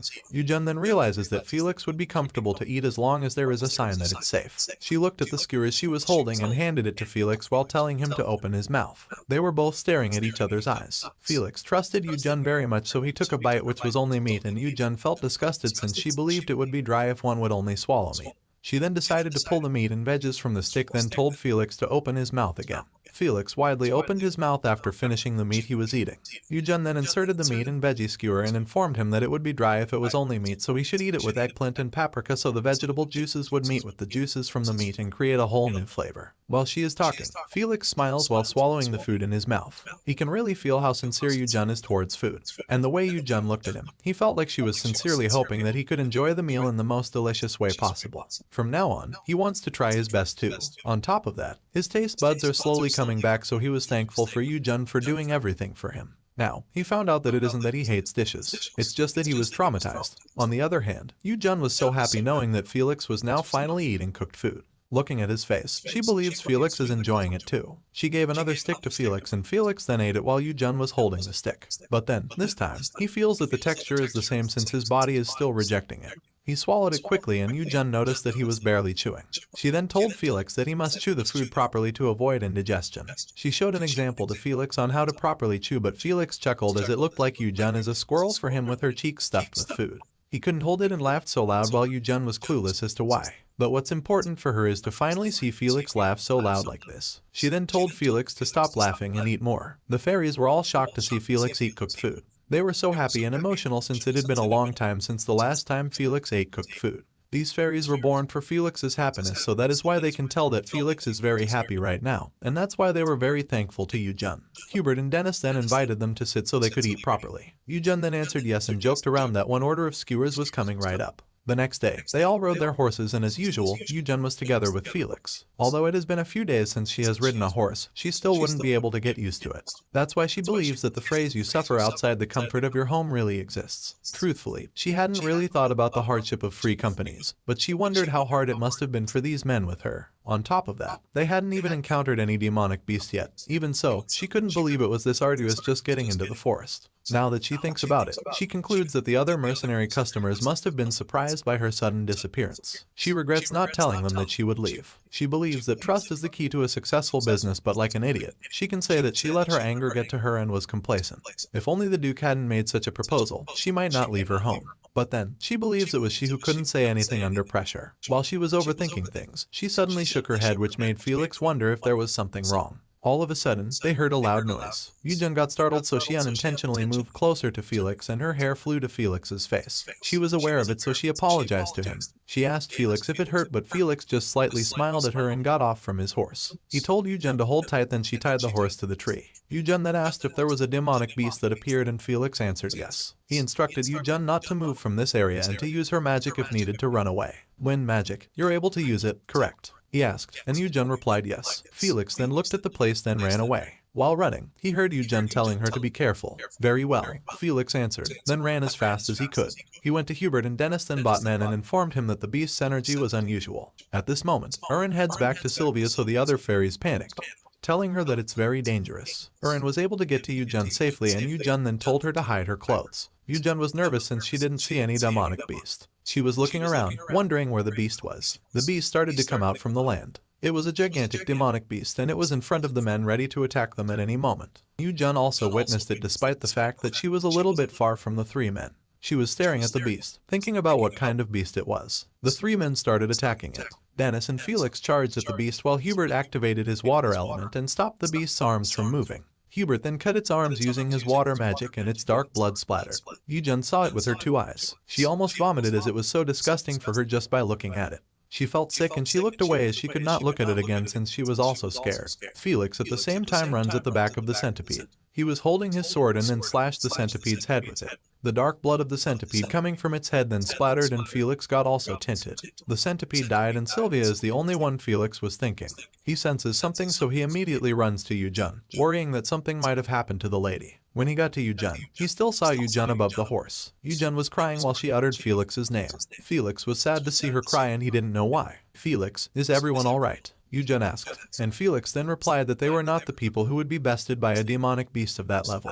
With his answer, Yujun realizes that the disgusting centipede is only a low rank. One thing that Felix also noticed is Yujun's face, which becomes gray. He was worried and asked her if there was something wrong. Yujun extended her arms, which confused Felix. She then told Felix to put her down, and Felix immediately held her hands and guided her to get off the horse. The moment Yujun lands on the ground, she immediately vomits. Her body was shaking, and Felix, on the other hand, was dumbfounded.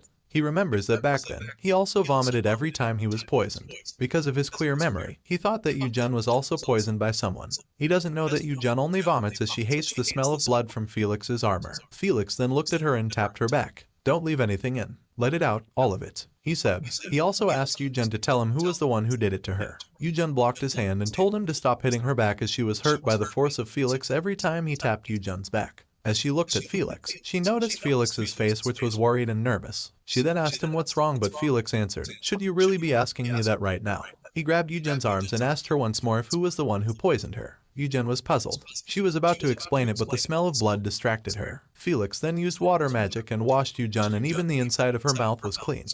Yujun was surprised that Felix had water magic. She feels that she's going insane, and she can't just act like she knows that Felix was traumatized from being poisoned. Felix also washed himself while asking Yujun if she was not poisoned. Yujun then answered, "It's not," and Felix then asked if she was really okay. Urin then comes out and tells Felix that Sylvia was telling the truth. She also informed Felix that Sylvia was just in shock. The other fairies also appeared and were all worried for Yujun. They told Felix that Sylvia must have been scared, knowing that she had never seen a demonic beast before. Yujun smiled at them and said that she was fine. "It's just like everyone said. I'm fine. Thanks for worrying about me, Felix," she added. Felix feels relief after knowing that Yujun wasn't poisoned. "It's not a big deal. Let's go," he said. They then continued to travel and arrived at the other area. They stopped by since Felix told them that they would set up a camp here and spend their night. He then glanced back at Yujun, offering his hands to guide Yujun get off again. Doing this to her seems like he's a real prince. Since Yu-jun was embarrassed that Felix always helped her, she was thinking of learning how to get off on her own. To her surprise, Felix didn't put her down. She wondered why Felix did not let her walk on her own. She was about to say something, but Felix put her down on the tree. She was leaning on the tree while Felix kneeled down in front of her. There will be even worse demonic beasts in the future. Tell me anytime. Even now, if you want to go back.